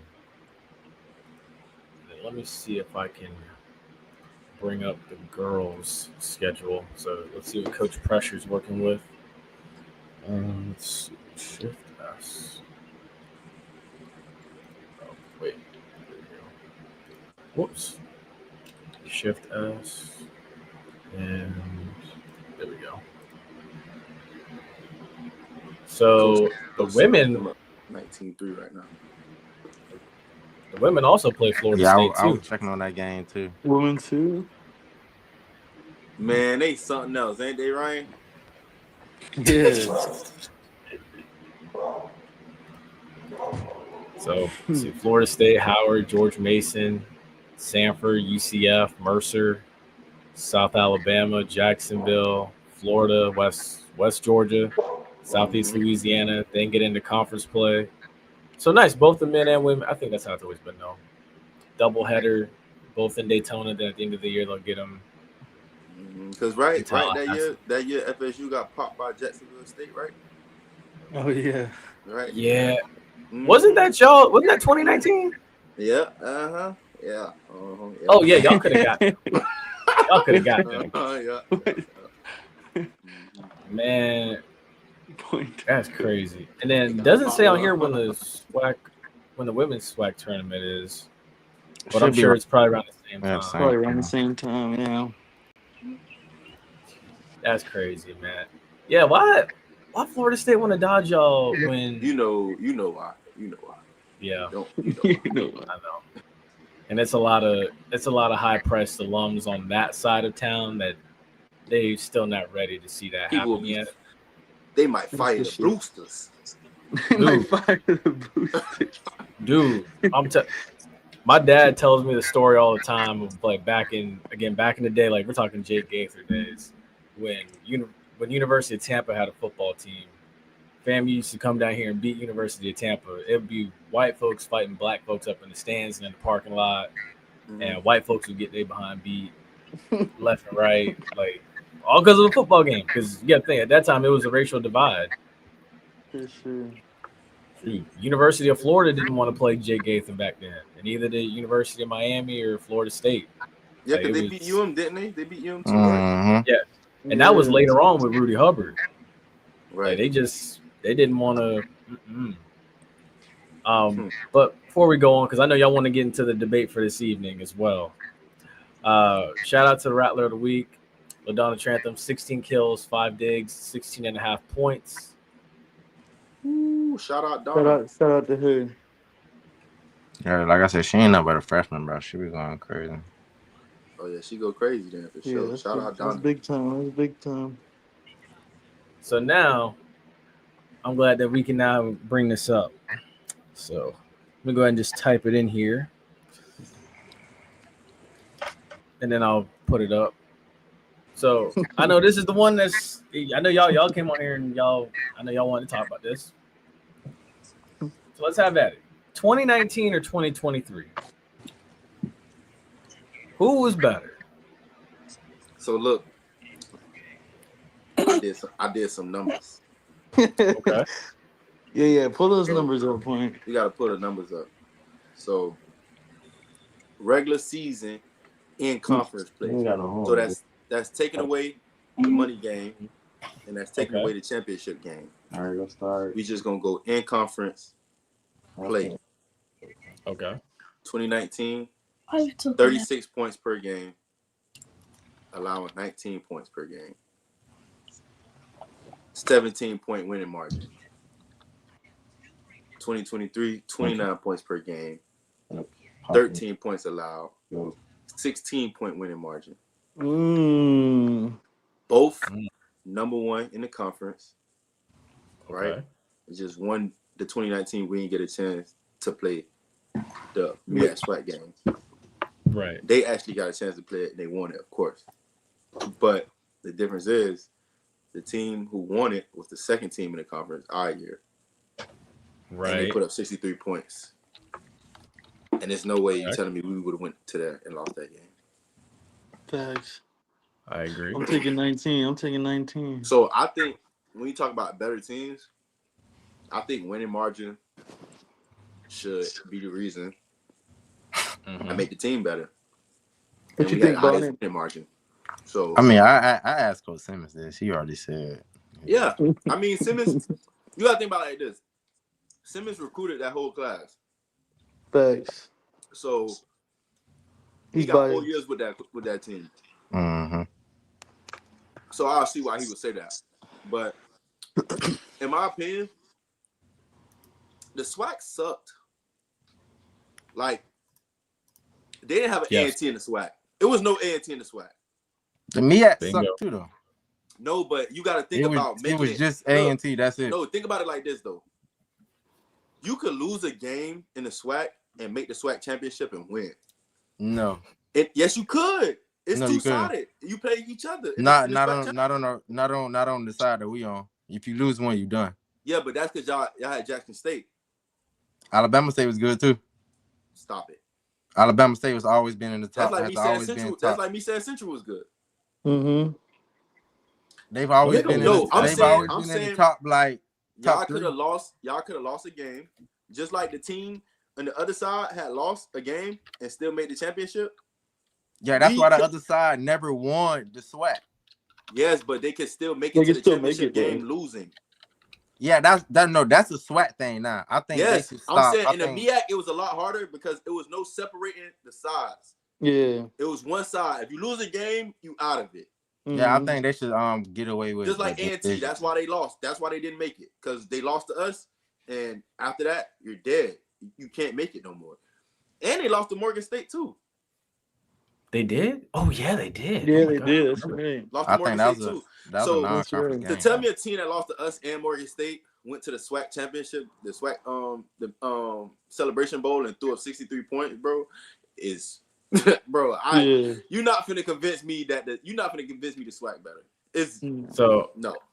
So if I may, Bishop, to your point with 2021, that 2021 team, the first year in the SWAC, the order of finish was Jackson, number 22 ranked Jackson State was first, 25th ranked FAMU, Alabama A&M, who had a Keel Glass at the time, they were third in the conference in the East that year.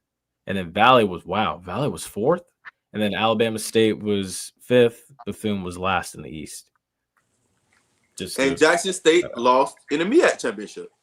Yeah, the Celebration Bowl. They had lost that year to South Carolina State squad. Right. Yeah. So to tell me the SWAC better, bro, and then for Shador to lose in the MEAC SWAC game, But you just saying hypothetical because you don't know what all went into that game and why they lost. They lost it. Well, everybody played. What you mean?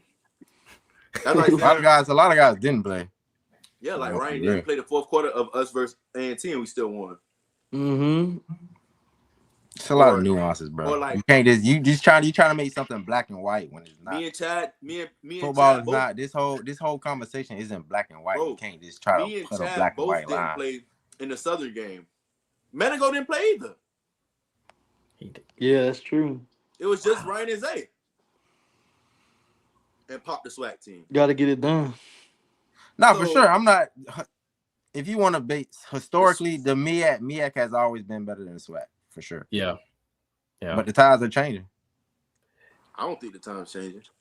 Now, the one thing that Buddy, that's it. Because y'all won the SWAC.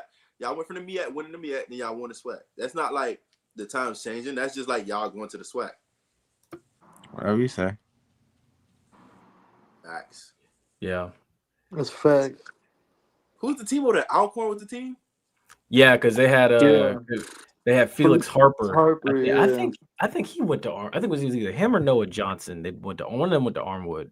And I was like, how does a team from Mississippi get a kid out of Florida? It was so weird. They swung 63 points up on them. Yeah. 62 points. Like, don't forget, like, we lost to Bethune that year too now. Yeah, that was a bad game. And I think that's what tanked our whole year. That one game we dropped. Facts. Like the comment, yeah.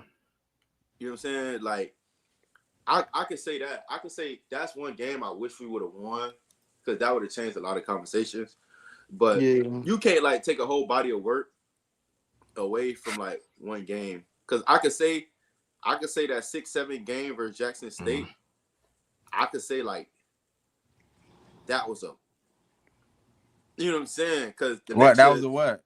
That was a bad game. It was. Because look, honestly, like I would say when it comes to raining, if it wasn't raining down here that game, I'd say Shadurden probably blow y'all out. Just like they did the next year when it was dry and threw a 56. I don't think so. No, it's the truth. They never came into that game trying to run the ball. Like, they always wanted to throw it. So the fact that it was like storming, it's like, it just kind of like made the game. And they still threw the ball. Like, they still threw the ball, but a lot. Yeah, they threw the ball a lot. Exactly, and that's why the game was so close because they shouldn't have been. But if the game was dry, bro, you act like it rained it rained for like literally 5-10 minutes in the first quarter, game, and it didn't rain no more. That was a wet game. It was a whole wet game. I mean, bro, I played in it, bro. You talking to a guy? Hey. Yeah, I played in it. I will say, bro, like, it rained for the first 5-10 minutes of the game. It didn't look like a wet game. Look, I'm gonna tell you this. It didn't rain the first half.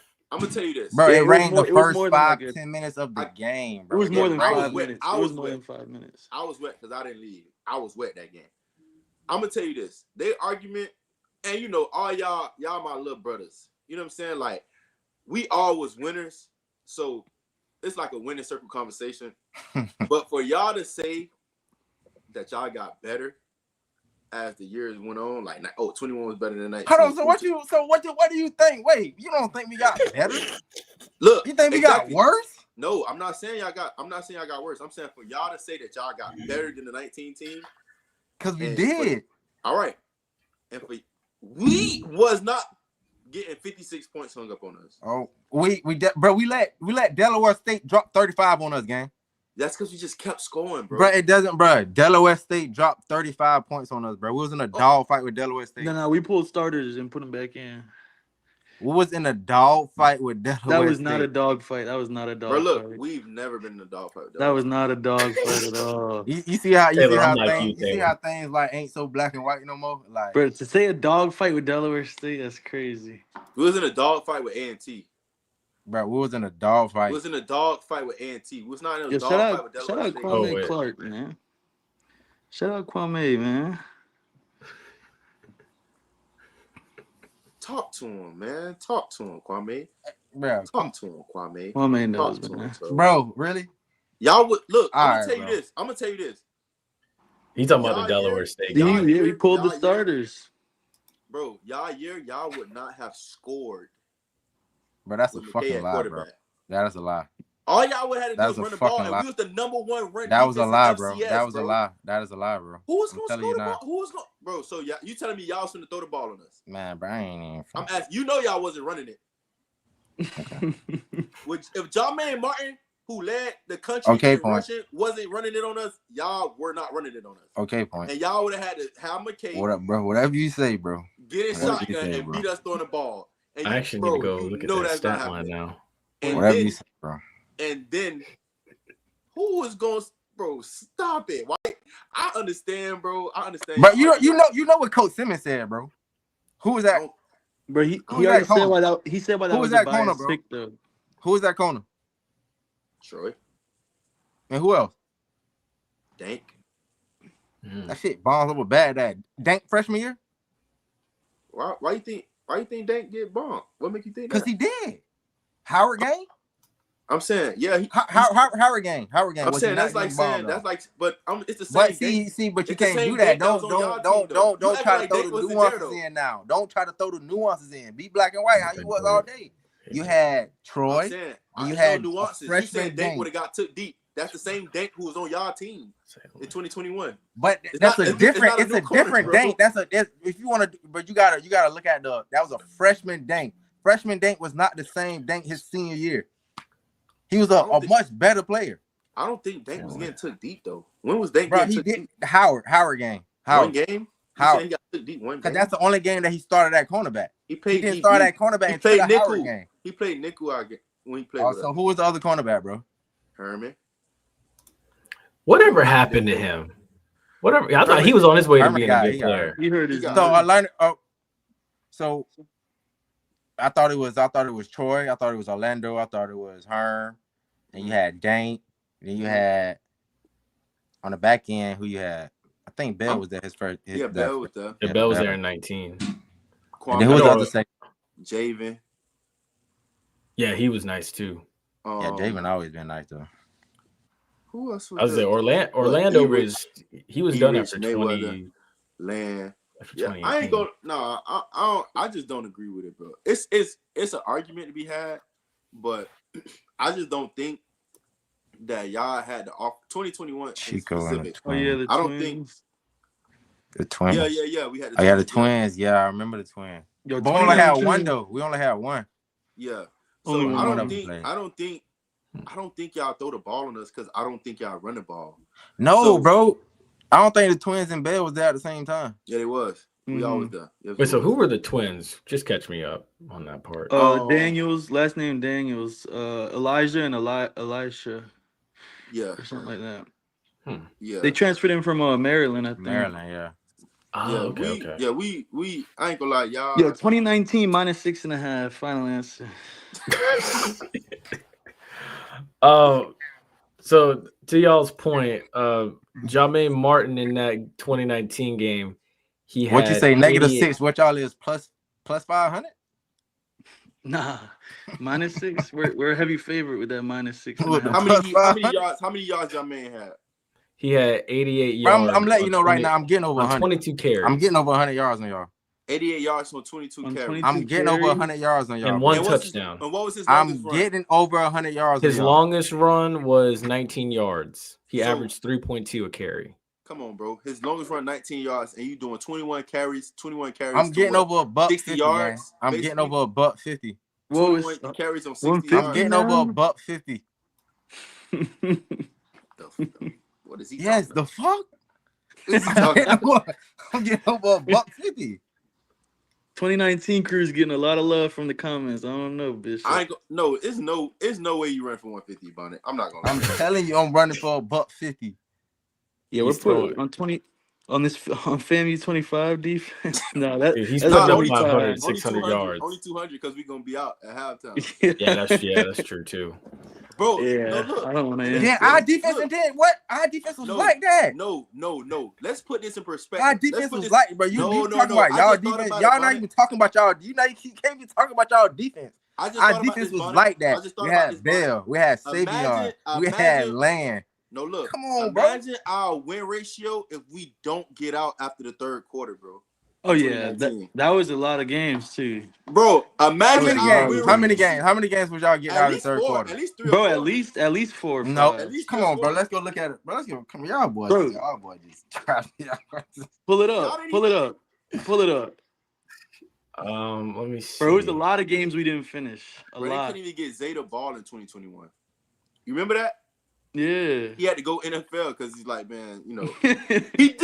It's the truth.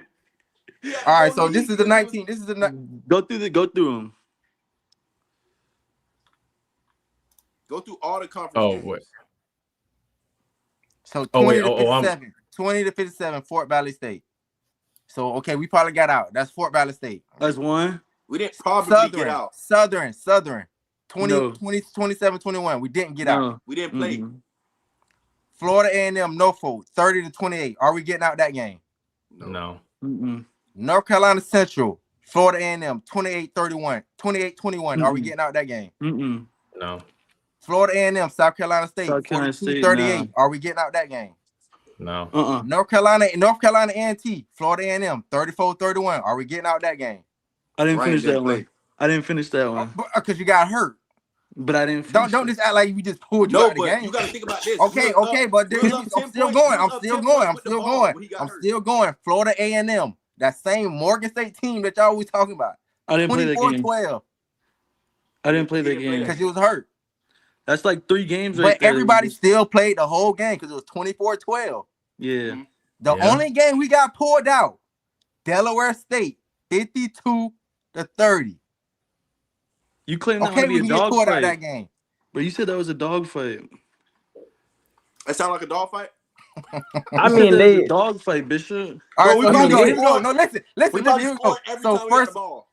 quarter it was 14-0. And then Bro. second quarter we dropped 17 on them. And then third quarter they ran up, they got 20 points. And that was a dog fight third quarter. they had that white fullback that kept scoring. The white running back. Yeah, Yeah, they had I that white remember running back. Yeah. He thought he was Mike Allstott. And then Howard, we won 39-7. So Didn't you can finish say we that. pulled. We can say we No. pulled. We didn't say it. We got pulled out. Yeah, that's So like, what? 2 games out of what? How no, many? that was 3. That was 3 you just named. What was it? 3? Oh, Fort Valley. Okay, all right. Fort Valley, Delaware State, All right. and, Okay. and Howard. All right. And Y'all I missed, didn't get pulled out of missed no half of games in A&T and missed the full Morgan State. Let's see. Let's go to Come on. 21 now. Y'all didn't get So- pulled out no games. 0. Yeah, no, they had to finish. So looking at 2021 here, let's I'm see. finna tell you this now. That's Fort when Valley Bonnet State. went crazy. Fort That's when Bonnet Valley went State. crazy. Fort Valley State. 4 games straight 100 yards rushing. Tell them Bonnet, huh? So Jackson State, Fort Valley State. We got pulled out. 34-7. Y'all didn't score 34. Y'all put up 34 on them? South Carolina State. 34-7. South Carolina Come State. on. Florida A&M. We got pulled out of that one. What's the 30-7. score? 30-7. 37. Okay. Alabama State game, they shut out Alabama State 28-0. They didn't get Yo, pulled out. 30-7, you might not even pull the Florida starters. A&M 37. Florida A&M Pine Bluff. 37. 37-7. Pulled out of that game. Y'all didn't get pulled out of that game. Yes, we did. How you gonna tell me? I played. And then Who was the BCU. backup? Who was the And then backup to BCU. McKay? And then Who was BCU. the backup to 46. McKay? Hold wait, on. who was Hold it? on. Who was the backup to BCU. McKay? Hold on. Hold You on. didn't see the backup to McKay that whole Hold year, bro. on. He's lying. BCU. I know you did. BCU. You Florida did. A&M. Florida A&M. 46-21. I know for sure we got pulled out of that game. That's 4. We got pulled out of. Who was McKay backup? Bro, I'm It gonna was, go to the Junior- stat line right now. Junior I'm gonna go to the Murtovich. stat line right now. Murtovich started the Fort Valley game, and then he played horribly. He played. KJ He played that full game, bro. McKay No, played he that played full all the full games because y'all didn't have a backup, bro. Now I will Bro, say we that had Junior Julian got in Murtovich. garbage time. If Junior Junior got in was y'all garbage backup, why time. he ain't played after McKay? Can I come on, man? Yeah, Wow. 19's holding it down. Hold up, wait. Come on, bro. That's 4. That's Yeah, 4 games. I 2021 got had pulled out Bell of my Collier. senior year. I got pulled out of 4 games my senior year. Maybe FCS. How many you say you got pulled out of too? So point reasons A Smith. Don't do that. Come on. Don't Come do on, that. man. Don't do that, Kwame. We ain't gonna do that, Kwame. Oh my gosh. Someone says Zay 2019 and 2022 was legendary. Now the 2022 wasn't legendary. That's why he had to go to the league because they couldn't give him the ball. They had to put him at X and all type of. Man, I remember that season too good, bro. I know y'all couldn't score. So that's when Zay had the 25 sacks. Or something what are you talking about? 21? 21. Yeah, that's. Yeah, bro. We was bro. Hey, I don't care what you say, bro. I would have put up $150 on y'all, gang. I would have put up $150 on y'all. Nobody put up $150 on us though. So why you feel like you did that? Bishop 2021 at Alabama A&M. That's the game. $150 game. Now I will say that game because after the Florida Classic, it was so many people in the SWAC gave me so much heat because they were like, "Oh, Akil Glass is so much better than Ryan Stanley," and this is 2019.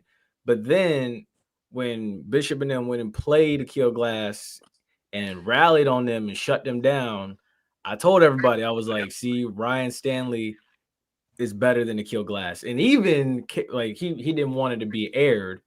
But KJ was even saying too that Ryan was a better quarterback and more pro ready than Akil Glass. He said that back in 2021. He just at the time he was working with Willie, so he didn't want that aired. But I mean, now it's like, look, it's 2025. He works for the Falcons. He should really. That's one guy that should also be the next head coach, possibly. That's a good look. And who? KJ Black. I didn't think about Coach Black. Yeah, it just popped. He with the Falcons? Yeah, he's like an offensive assistant. Yeah, he works right like hand in hand with Penix and that OC. That's real. Might be a bad call. Coach Black was that boy. Oh yeah. Yeah. Shoot. Now I will say too, his blocking schemes in 2021. Hey, so hold on. What pull up the stats for Coach Simmons game. Coach right now? Yeah, his game for the night. All right, hold on. Oh, snap. That's they're playing tonight? Yeah, halftime. Let's see. What about it? You talking about Owens? Talking about Keyshawn? Is he more run heavy or pass heavy? I would say pass.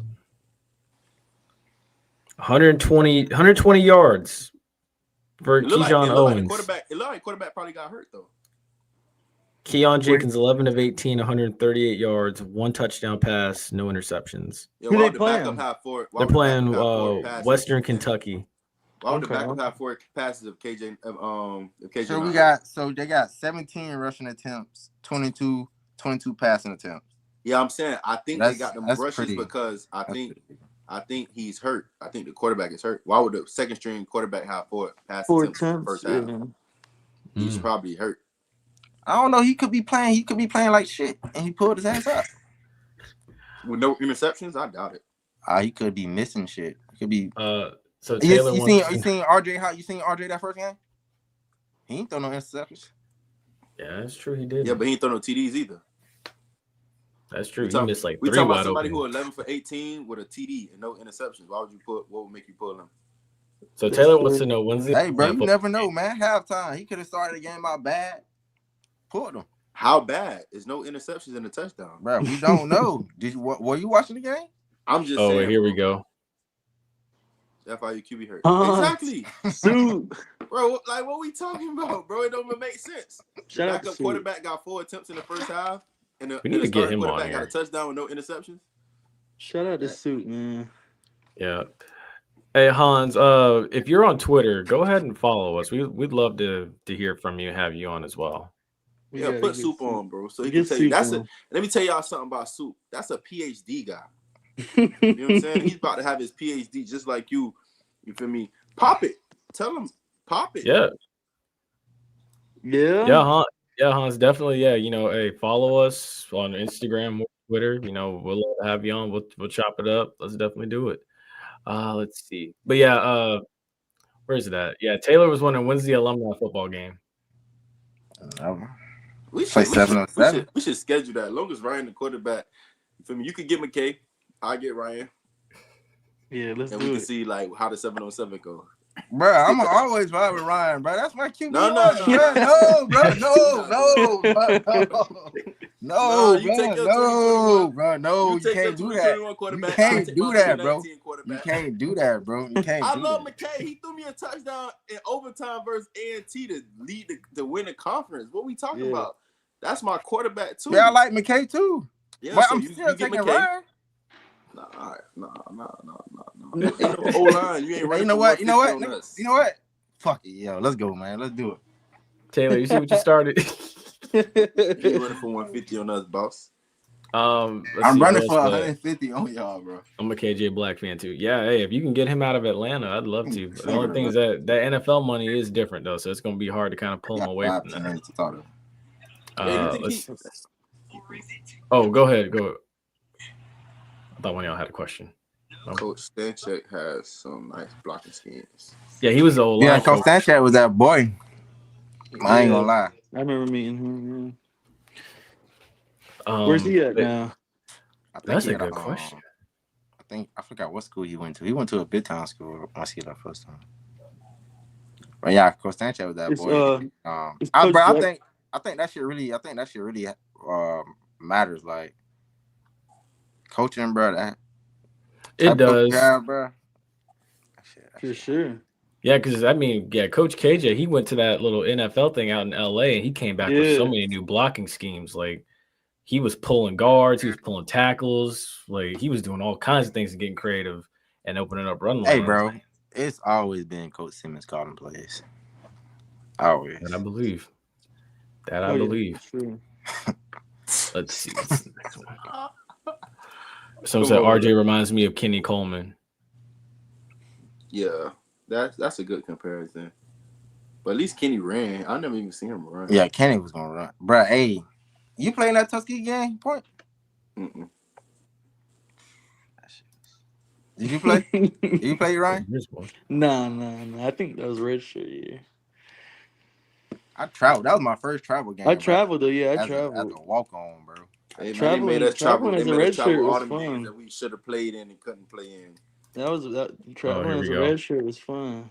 Shout out Kwame again, man. Tell him Kwame, man. Just talking about 14, 17. We not gonna do that because we was all winners, and that's what I want to make clear. Because there was a lot of people from I got a couple homeboys from Bethune and a couple people from other schools who kind of got in an argument. But it's like, bro, y'all boys never like you can't never say like I beat Bethune. That's true. Like, and that hurt. I know that shit hurt, bro. Like that shit. It actually don't. Don't. You looking at two. You looking at see right here up and down. You looking at two classic MVPs. So it don't really hurt me. It don't really hurt me that much. Hey, like, I won a classic MVP in 18. He won it in 19. So I don't look at it as like nobody from there could say nothing to me. So are you like masking your feelings like with like masculinity right now, or like? No, it's just the truth. It's like saying y'all lost to Jackson State, so you feel like they running back was better than you. It's just wait, what? Y'all lost to Jackson State. Are they running back better than you?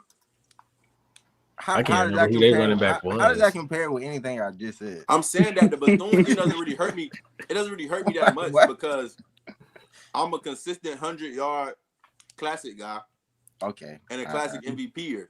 So it doesn't make me feel away when somebody say, "Oh, y'all didn't beat." It's like I don't think any of them was better than me.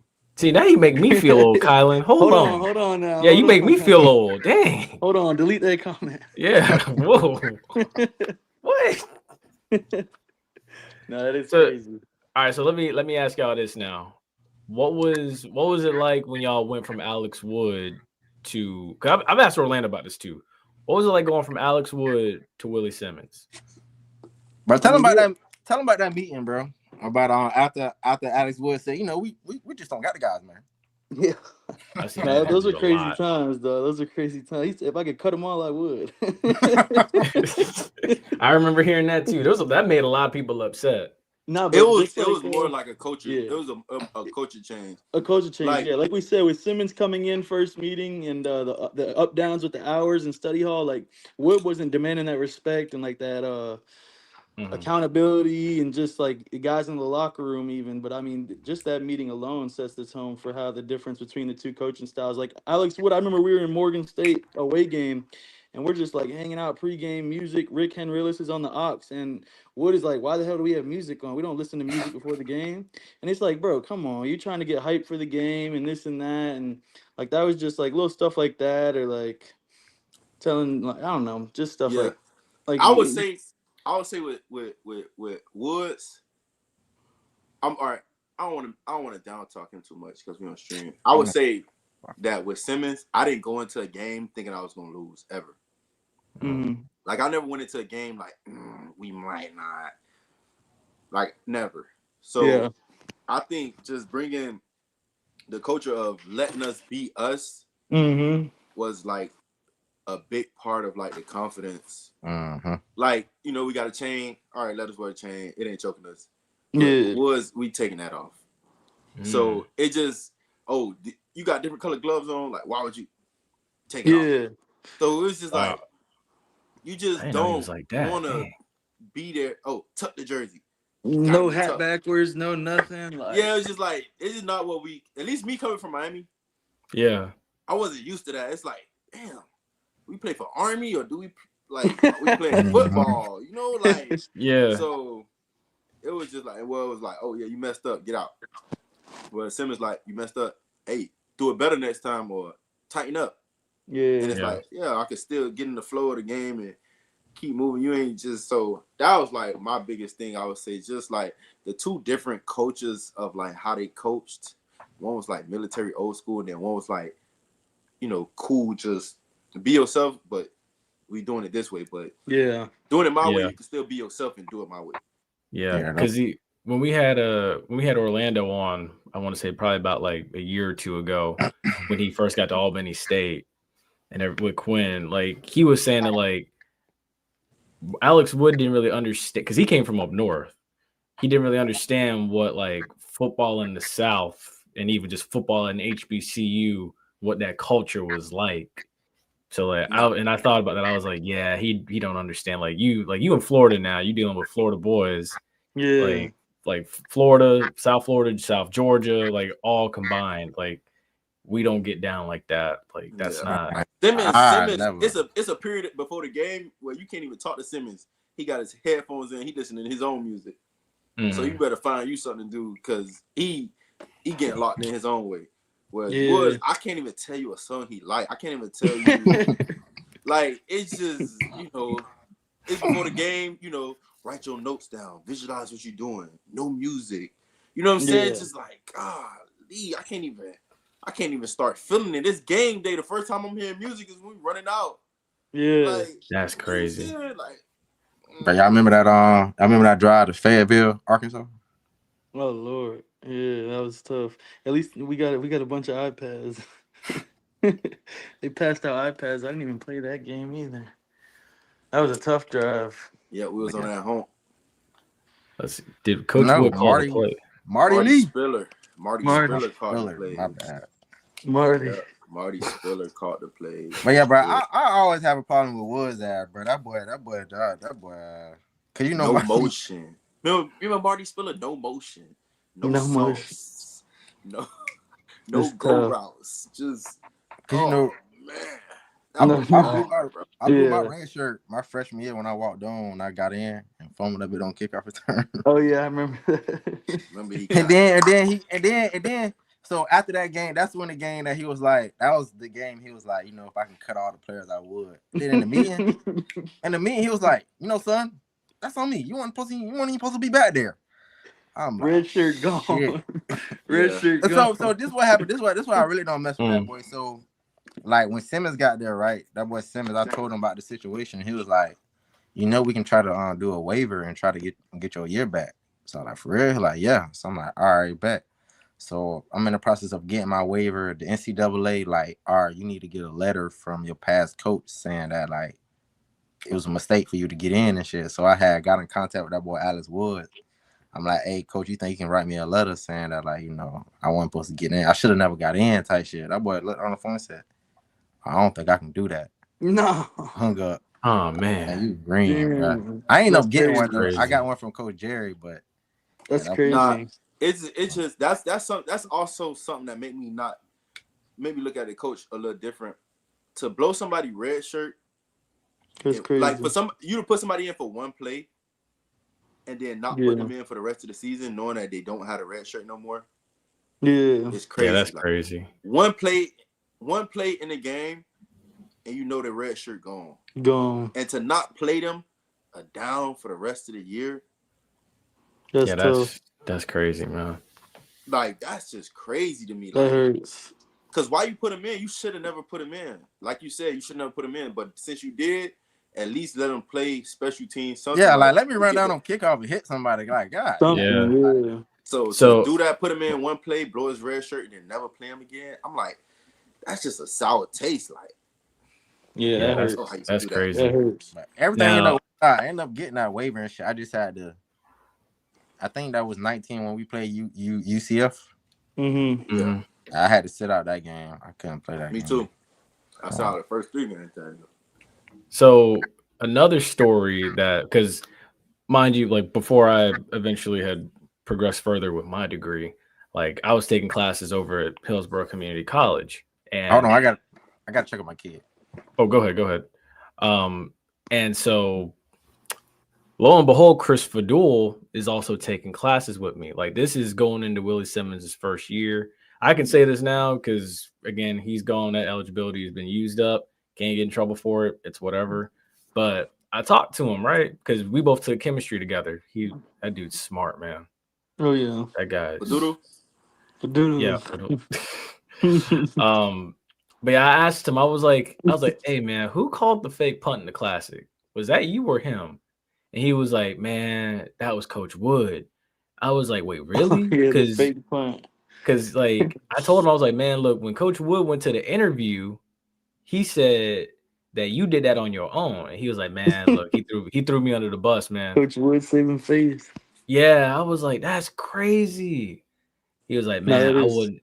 He was like, man, I wouldn't have done that, man. Like I was playing, we because like you're playing field position. Y'all were up like what 24-10. Yeah, we had a good little lead for sure. Look, that them years was deeper than rap. Only if people knew the half, bro, of what the stuff, bro. That. And then they had this assistant coach, bro. I did not like. He was like this big. He was like a big guy, light skin. Dennis.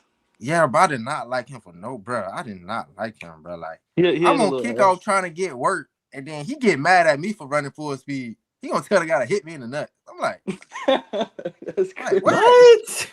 That's crazy. Now, when I got the family, it was a lot of Bonnet. You tripping, bro? You going too hard, like. I was the main one telling Bonnet to chill. I was the main one. I was, bro. That's the reason why we went 1-10. Taylor said, "I'll never like that man," and Ryan knows why. Yeah, dog. Can go on for days. Write a book on it. Elroy. I remember Elroy. Elroy. No, I don't remember Elroy. Huh? I forgot about Elroy. I did too. Elroy Allen, linebacker, bro. Big buff linebacker, short one, bro. Elroy Allen. Oh yeah. Are you talking about from Simmons area, right? Yeah, man. I got kicked out of practice for fighting him. That's right. Remember, I got kicked out of practice, bro, on a walkthrough day. That's crazy. On a walkthrough day, yeah. That's crazy, bro. I got kicked out of practice on a walkthrough day for hitting a scout team guy because he going too hard on scout team. Yeah, he was going a little too. Yeah, Aaron was definitely used to be doing. It's like, bro, you just see me get hit the play before. Like I shouldn't fall. You know, you shouldn't fall on a walkthrough day. Yeah, I should never be on the floor. So it's like I'm on the floor. So the next play, look, now you're on the floor. You see that? Yeah. And I get kicked out of practice. Like, whoa, bro. Hey, speaking of linebacker, what was the big white linebacker we had? I think his name was Luke. Oh yeah, Luke Count. Yeah, because I think, oh my gosh, Earl Holmes recruited him. Yeah, man, that boy can talk some football, but go out there and play. He can talk. Nah, the worst thing at FAMU had to be Darville turns ACL. Yeah, Nah, for sure. But that hurt me, and I knew he was Facts. going to the league. I ain't gonna lie. You That know hurt Calvin me. Darville? Yeah, I remember him. That Yeah, hurt. I that was remember probably him. the worst thing. Yeah, Calvin Darville in Temple right now doing his thing, bro. He got his own. I Oh, see his really? videos. I see his videos. You Oh, see so this that- video? Did you really see his videos, bro? Tell me you don't laugh every time you see a video. Yeah. Bro. Every time I see Darville on the thing talking about real estate and stuff, bro, I just, bro. Oh, he's a realtor? Nah, He's he doing he got his something. own notary business. Yeah. Oh, okay. I hung out with that boy when I was in Temple one time. That boy. Oh. Hold on, wait, let's see. Thinking about it the other day with how the transfer portal and current landscape of college football is right now, Ryan's all-time leading records will probably be standing for the next 10 to 15 plus years. Yeah. It's going to be a while. How you Yeah, feel? it's gonna How be you a feel? minute. How you feel? How you feel? How you feel? Yeah. Now it's gonna be a while with the portal. The portal's definitely gonna hold it on a little longer. Hey, so did Quinn Gray call you, or did he see you after you broke his record? You said Quinn? Yeah. Oh yeah, he was happy for me. Yeah, that kind of goes hand in hand with this question. Yeah. No, Quinn Gray is the one who recruited me, and then they all got fired, and then I still came on a visit with up under Coach Wood and Spieler and them, and like the experience I had, and saw a good opportunity. That's what messed us up, though. What? Because in reality, none of us was Wood's recruits. Yeah, no, that's true. We all got recruited from Coach Holmes. Coach Holmes. Yeah. When they gave us the offers, Yeah. maybe like a week before our visit, they all got fired. All of them. So when we came on the visits, we was all on the visit with like Wood, like the coaches who didn't recruit us. I was like Dade versus Broward. I remember we practicing all for came- Dade and Broward game. And But you know it's crazy y'all say that, because it's like I've always said, even when we like had those sorry years, like, bro, y'all FAMU has always had talent. Like it wasn't like sure.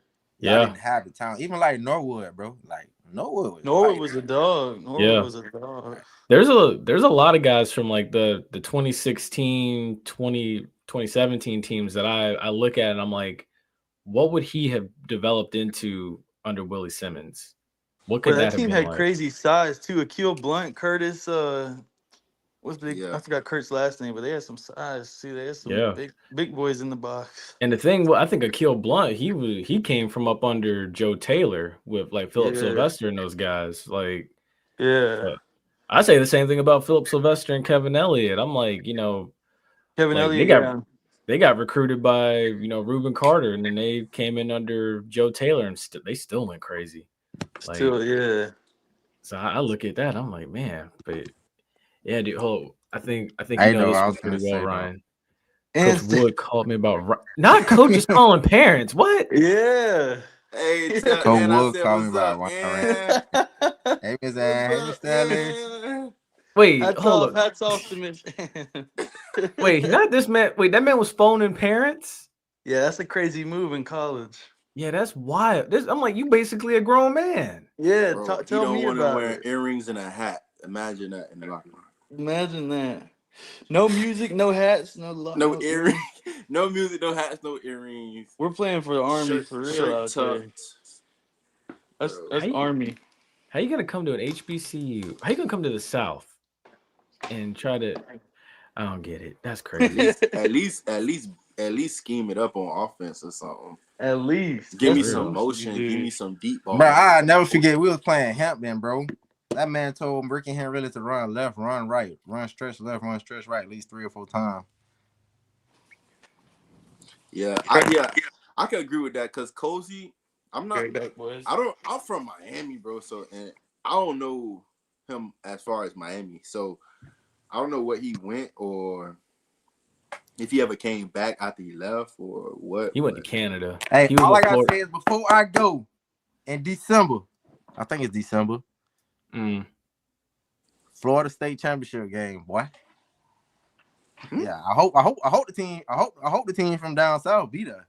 Oh, state. Oh, he's talking about state championships. Hey, Hey, I hope the team from down south be there. Let's reverse. I hope the team from down south be there. When I was in high school at the West, we beat Reigns, right? All right. Then last year, when the West played Reigns in State, what was the score on it? What, 45-0? Well, we living for today, bro. We talking about today, bro. So he want to see. Talking about this state championship, so he bro. want to see us. We talking about this state championship. He want to see us again in state. Yeah. We already locked in. You see what you did? We've been locked. We've been locked about a month ago. Hey, I want you to add an extra 100 to that, to what we did. Stop it. Yeah, so it's 200, fat mouth. Bro. 200, fat mouth. Nah, I'm a fat mouth. Imagine that. Bonnet was the one. Look, I'm going live on stream. Text messages. It ain't my battle, bro. Hold on. It ain't my battle, bro. How do I zoom in on that? I wish I could scroll in on that. Oh man. Wait, can I? Wait. Oh wait. Yeah. Oh wait. There we go. Yeah, I can. Wait. Man, be Central today. I love Preseason.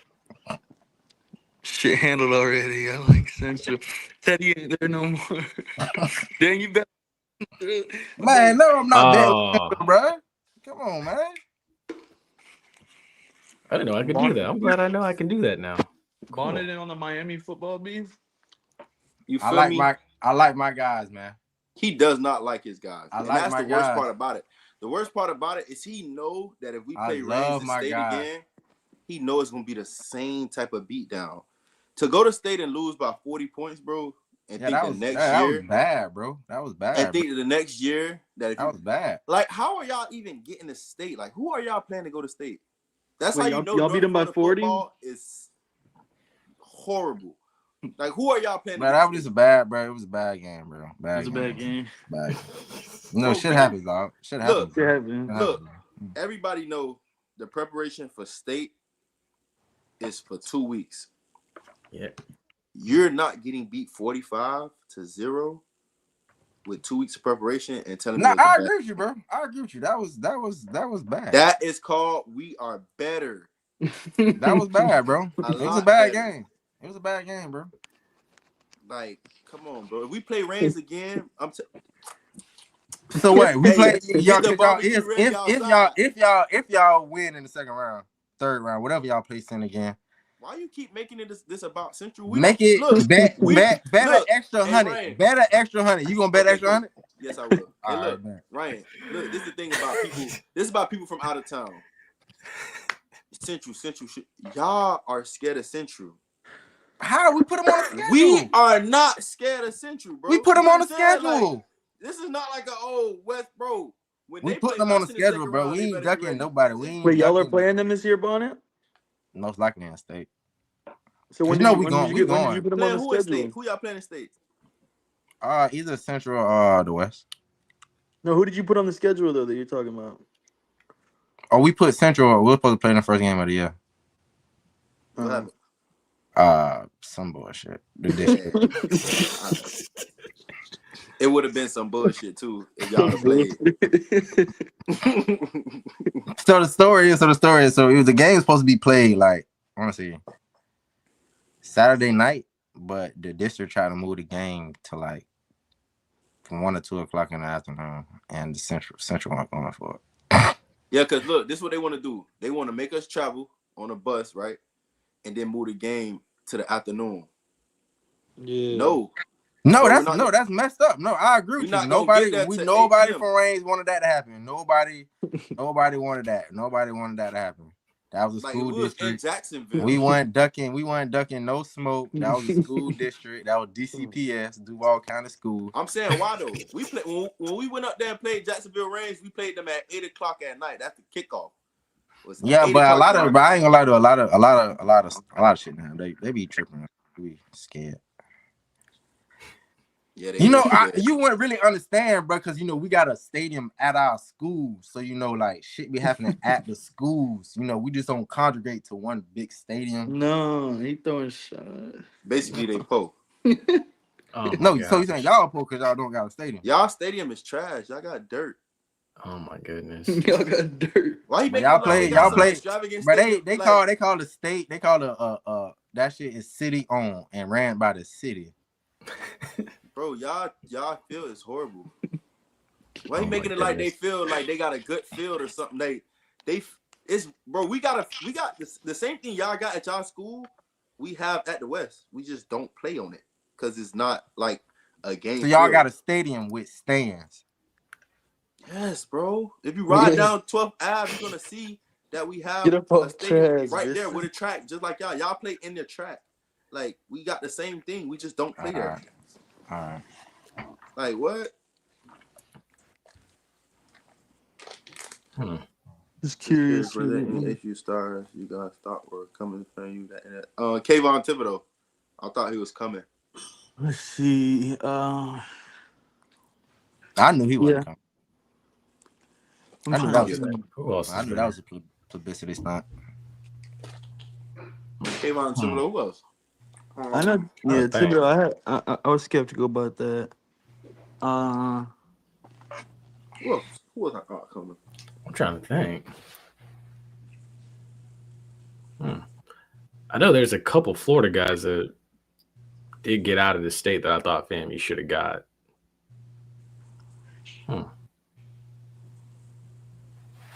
Not sure. Nah, but when we was there, it was a lot of people. It was a lot of people that wanted to come to FAMU that the coaches just wouldn't take. Like, yeah, it was. It was a lot of guys that really wanted to come to FAMU. Like, Yeah, I believe it. That goes back a long way though. Like, and again, I'll share this story now because again, it's been over 5 years and he's not the head coach there anymore. Sam Washington, the same one who instigated that little incident the past 2 times y'all played A&T, he went to Tampa Bay Tech High School right here. And he's, from what I've heard, he's had a little bit of animosity towards FAMU ever since, Rudy Hubbard decided to go with Albert Chester over him. So that's where a little bit of that stems from. That's where it comes from. Yeah. So, like, salty. I get it. Yeah, exactly. He was a little bit salty. He chose the guy out of Jacksonville, out of Tampa. And, Sam ended up going to A&T and playing. And, it is what it is. But I will say, with all this high school talk, I will say my high school gave y'all one of the best movie comedians out there, Channing Tatum. If you've seen 21, if you've seen 21 and 22 Jump Street, Oh, and if you've seen Coach Carter. What school? Tampa Catholic High School. We also put Daryl Jackson in the league, played for the Seahawks, and Denard Span played, I want to say, for the Minnesota Twins. Y'all got some good alumni out there. Oh yeah. I feel like I think Tampa's given Major League Baseball a lot of guys, especially in different stuff other than football. Because I'm pretty sure, like, no, I'm saying, but no, I'm not. It's not a shot. I'm saying that, right. Like, go. At our schools, we kind of only do like the sports. So to see, like, okay, y'all got actors and like, stuff other than sports. That's good because I wouldn't know where to start when it came to acting. That's not something we do at all. So the fact that y'all got that in our schools is good because I'm pretty sure there's a lot of people at our schools who can do it who just don't have an avenue. Yo, Johnny Depp went to Miramar. I did not know he was from Florida. Yeah. Oh. Johnny Depp is crazy. Yeah, I know that new Marlon Wayans movie that's coming out. The football one or no?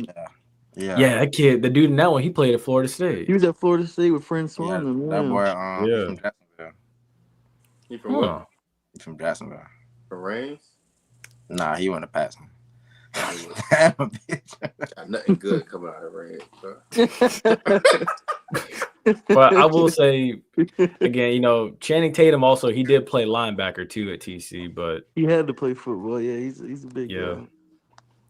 But yeah, that's though, man. But it's getting kind of late, bro. Appreciate y'all boys, man. Yeah, for real, man. This was fun and good conversation, man. For real. What you working on over there, Bonnie? What you working on? Take my ass to bed, get ready for work in the morning. No, I gotta take my kid to school in the morning, kid.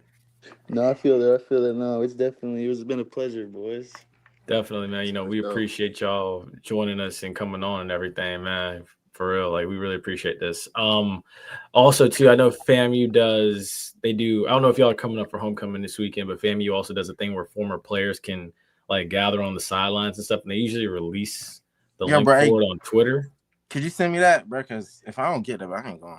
I ain't paying for a ticket. It's all right. Yeah, I got you. I'll check it as soon as we get off of here. So if I see it, I'll definitely shoot it to all three of y'all, along with Kier Hall and Chad Hunter too. For sure. Because I do feel like y'all definitely should be on that sideline. Because again, like y'all are much like we look back at the past, like we look at Quinn Gray and all those guys. Like y'all are that next generation of guys that you look to, and like when y'all speak up, because I mean, and even Pat Bonner's been vocal about it too. But like when y'all speak up and say like this is unacceptable, this ain't it, like that's when change happens a lot faster, and that's when you start to see, a guy like possibly Jew being brought into the football program, or even like other people brought in that can win and can bring success here. So, y'all's input matters more than anybody. For sure. For sure. Well, I appreciate y'all hosting. You know what I'm saying? This is my first podcast, so appreciate y'all. Yeah, shout out. I wouldn't want it to be with nobody other than, the fam. So appreciate you, Bonnet. Appreciate you, Peeps. Yes, sir. Sure. Appreciate you, guys. Me and Stan, we always link up when I'm in the city, so Yeah, facts. Sure. Man, he be playing. He don't want me to pull up over there, bro. I tried to pull up on him a couple times, dog. Hit my phone. I'm talking about Point. I tried to pull up on Point when I was in the city. Man, okay. Point playing with Point. Bonnet a liar, bro. You gotta always remember that, bro. Bonnet's a liar. Bro, so I ain't trying to pull up on you last time, bro. Only person pull up on me in Miami is Big K. Bro, I've literally called. Last time I was down, I called you. Like, yo, where you at? Boy, I'm finna pull up on you. Swole 5, that's Coach Brooks. That's Brooks. Nah, it can't be Brooks. That might be. Hold on. Pause. Hold on. Is that Coach Brooks? Hold on. Swole 5. I only know one Swole 5. I'm telling you, that's Coach Brooks. You talking about weight room? I was gonna say that profile picture got y'all score against Central up. Yo, that's okay. Brooks. That is that boy. That Brooks. Hold on, Coach. That can't be Coach Brooks. Hold on. Send me the program. You gotta send me the program. Brooks gotta hit us up. I was just thinking about that boy a couple weeks ago. Like, damn, how that boy doing, man? I came across Barbell Brooks' page and seeing all those old videos is crazy, man. Yeah, dog. Yeah. Damn, that's Brooks. That's crazy. I hope that is. I hope it is hey, too. Coach Brooks, if that's you, man, you feel me? Yeah, facts. Hit the guys up. For sure. Swole 5. Yo, I haven't seen that in a while. You about to make me take my A. Right? Yeah. All right, boy. I ain't lie, but I'm about to go skins on. I'm about to take the shirt off. I'm telling you, man. I'm getting fat, dog. Shirts off Saturday. Fuck it. Yo, you got the old man, the dad bod. Yo, I'm so getting a dad bod, boy. Hate to see he think they would have beat us. This ain't going away until states. They don't got that dog in them. I know. Me, I'm not getting fat. You not getting fat. E. Rich not getting fat. Yeah. Plug coaching at UM. He not getting fat. You think they would have beat us? They don't got that dog in them, bro. I'm telling you, they don't. That's how I know they wouldn't have beat us, bro. They don't got that dog in them. Bishop knows it deep down in there, dog. This ain't going away. I don't know shit. This ain't going away. All right, what I do know is I'm getting $150. Yeah, that's a crazy number that's never been put up on us. Yeah, so that's interesting. Oh wait, here we go. 6 days a week, like old days. That's that boy. That's that boy. That boy. What's up, Coach Brooks, man?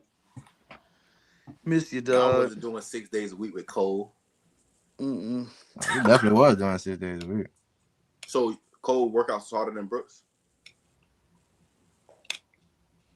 bro. Yeah, exactly. I'm gonna say this respectfully, bro. Both of them boys are very good at their job. Just know that.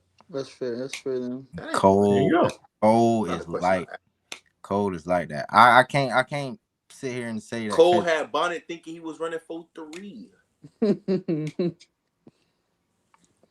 But all I'm gonna say is this: I actually got. Here y'all go again. Thanks. Stamp. 20. Bro, I never lost in brag either, bitch. Bro, what you Brooks, see? Why Cole, y'all? come on now. Yeah. Let's go. Kwame, that's why that's Superman. Y'all know Superman. That's Superman. That's why Kwame is a Superman, man. Man, come on, bro. You just talking shit now, bro. You know damn. Come on, bro. Yeah, Coach Right. Brooks coming out the woodworks. Well, nah, Coach Brooks, I fuck with Brooks, but Coach Brooks about to make me Cole proud, good at his bro. job, bro. Cole good at his job, man. I ain't never, but I was with Cole, bro. I got like 165, bro. I got close to 170. Like I ain't never touched that weight in college. What you at right now? like 160. It's not too much of a dab, but It's not. not too crazy. But yeah, fellas, it's been a pleasure. Definitely. You know, Love we y'all, appreciate boys. y'all. Love you too. Love Yes, y'all, sir. boys, man. Stay safe.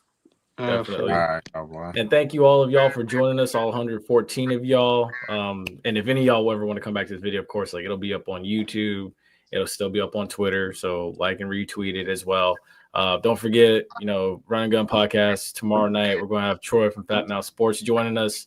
And then countdown to kickoff will be probably Friday after convocation. So y'all tune in for that as well. And thank you so much. Ain't y'all 10-year anniversary? Or y'all can't? Y'all was there before. Like y'all got it like a year before. What are you talking about, man? That's for fam, like y'all freshman class. That's not how the 10-year goes. Yeah, I was gonna say when y'all be 2029. No, we go by your freshman class, like what year you came in. Because It everybody. was class of 2019 of FAMU 19. Thank you, Tasha. Also, make sure y'all tune into the Thing Exchange podcast as well Thursday nights. So yeah, that way y'all are able to get more details as well about you know the collective and everything of how they work things and everything too. What year y'all came to FAMU? 2015, 2016. Yeah, so I know my 10-year anniversary coming up for next year, and I know a bunch of us like. You're treating the anniversary like you started dating though. That's not how the alumni. He's like, losing it. Bro, that is exactly how it goes. I will say because like there are some alumni like they do like the freshman class of 80 because that's like my mom's class because I believe she left Tallahassee in like 80. Ask anybody in the chat. Ask anybody in the chat. I just had my 10-year for high school this year. So yeah, like 10 years for college. Oh, I did too, man. Oh, I bet Hans because they literally have a FAMU class of 15. Yeah, freshman class 15. Soup confirmed it. If Soup said it, I know it's right. Man, shut man. Lock in though.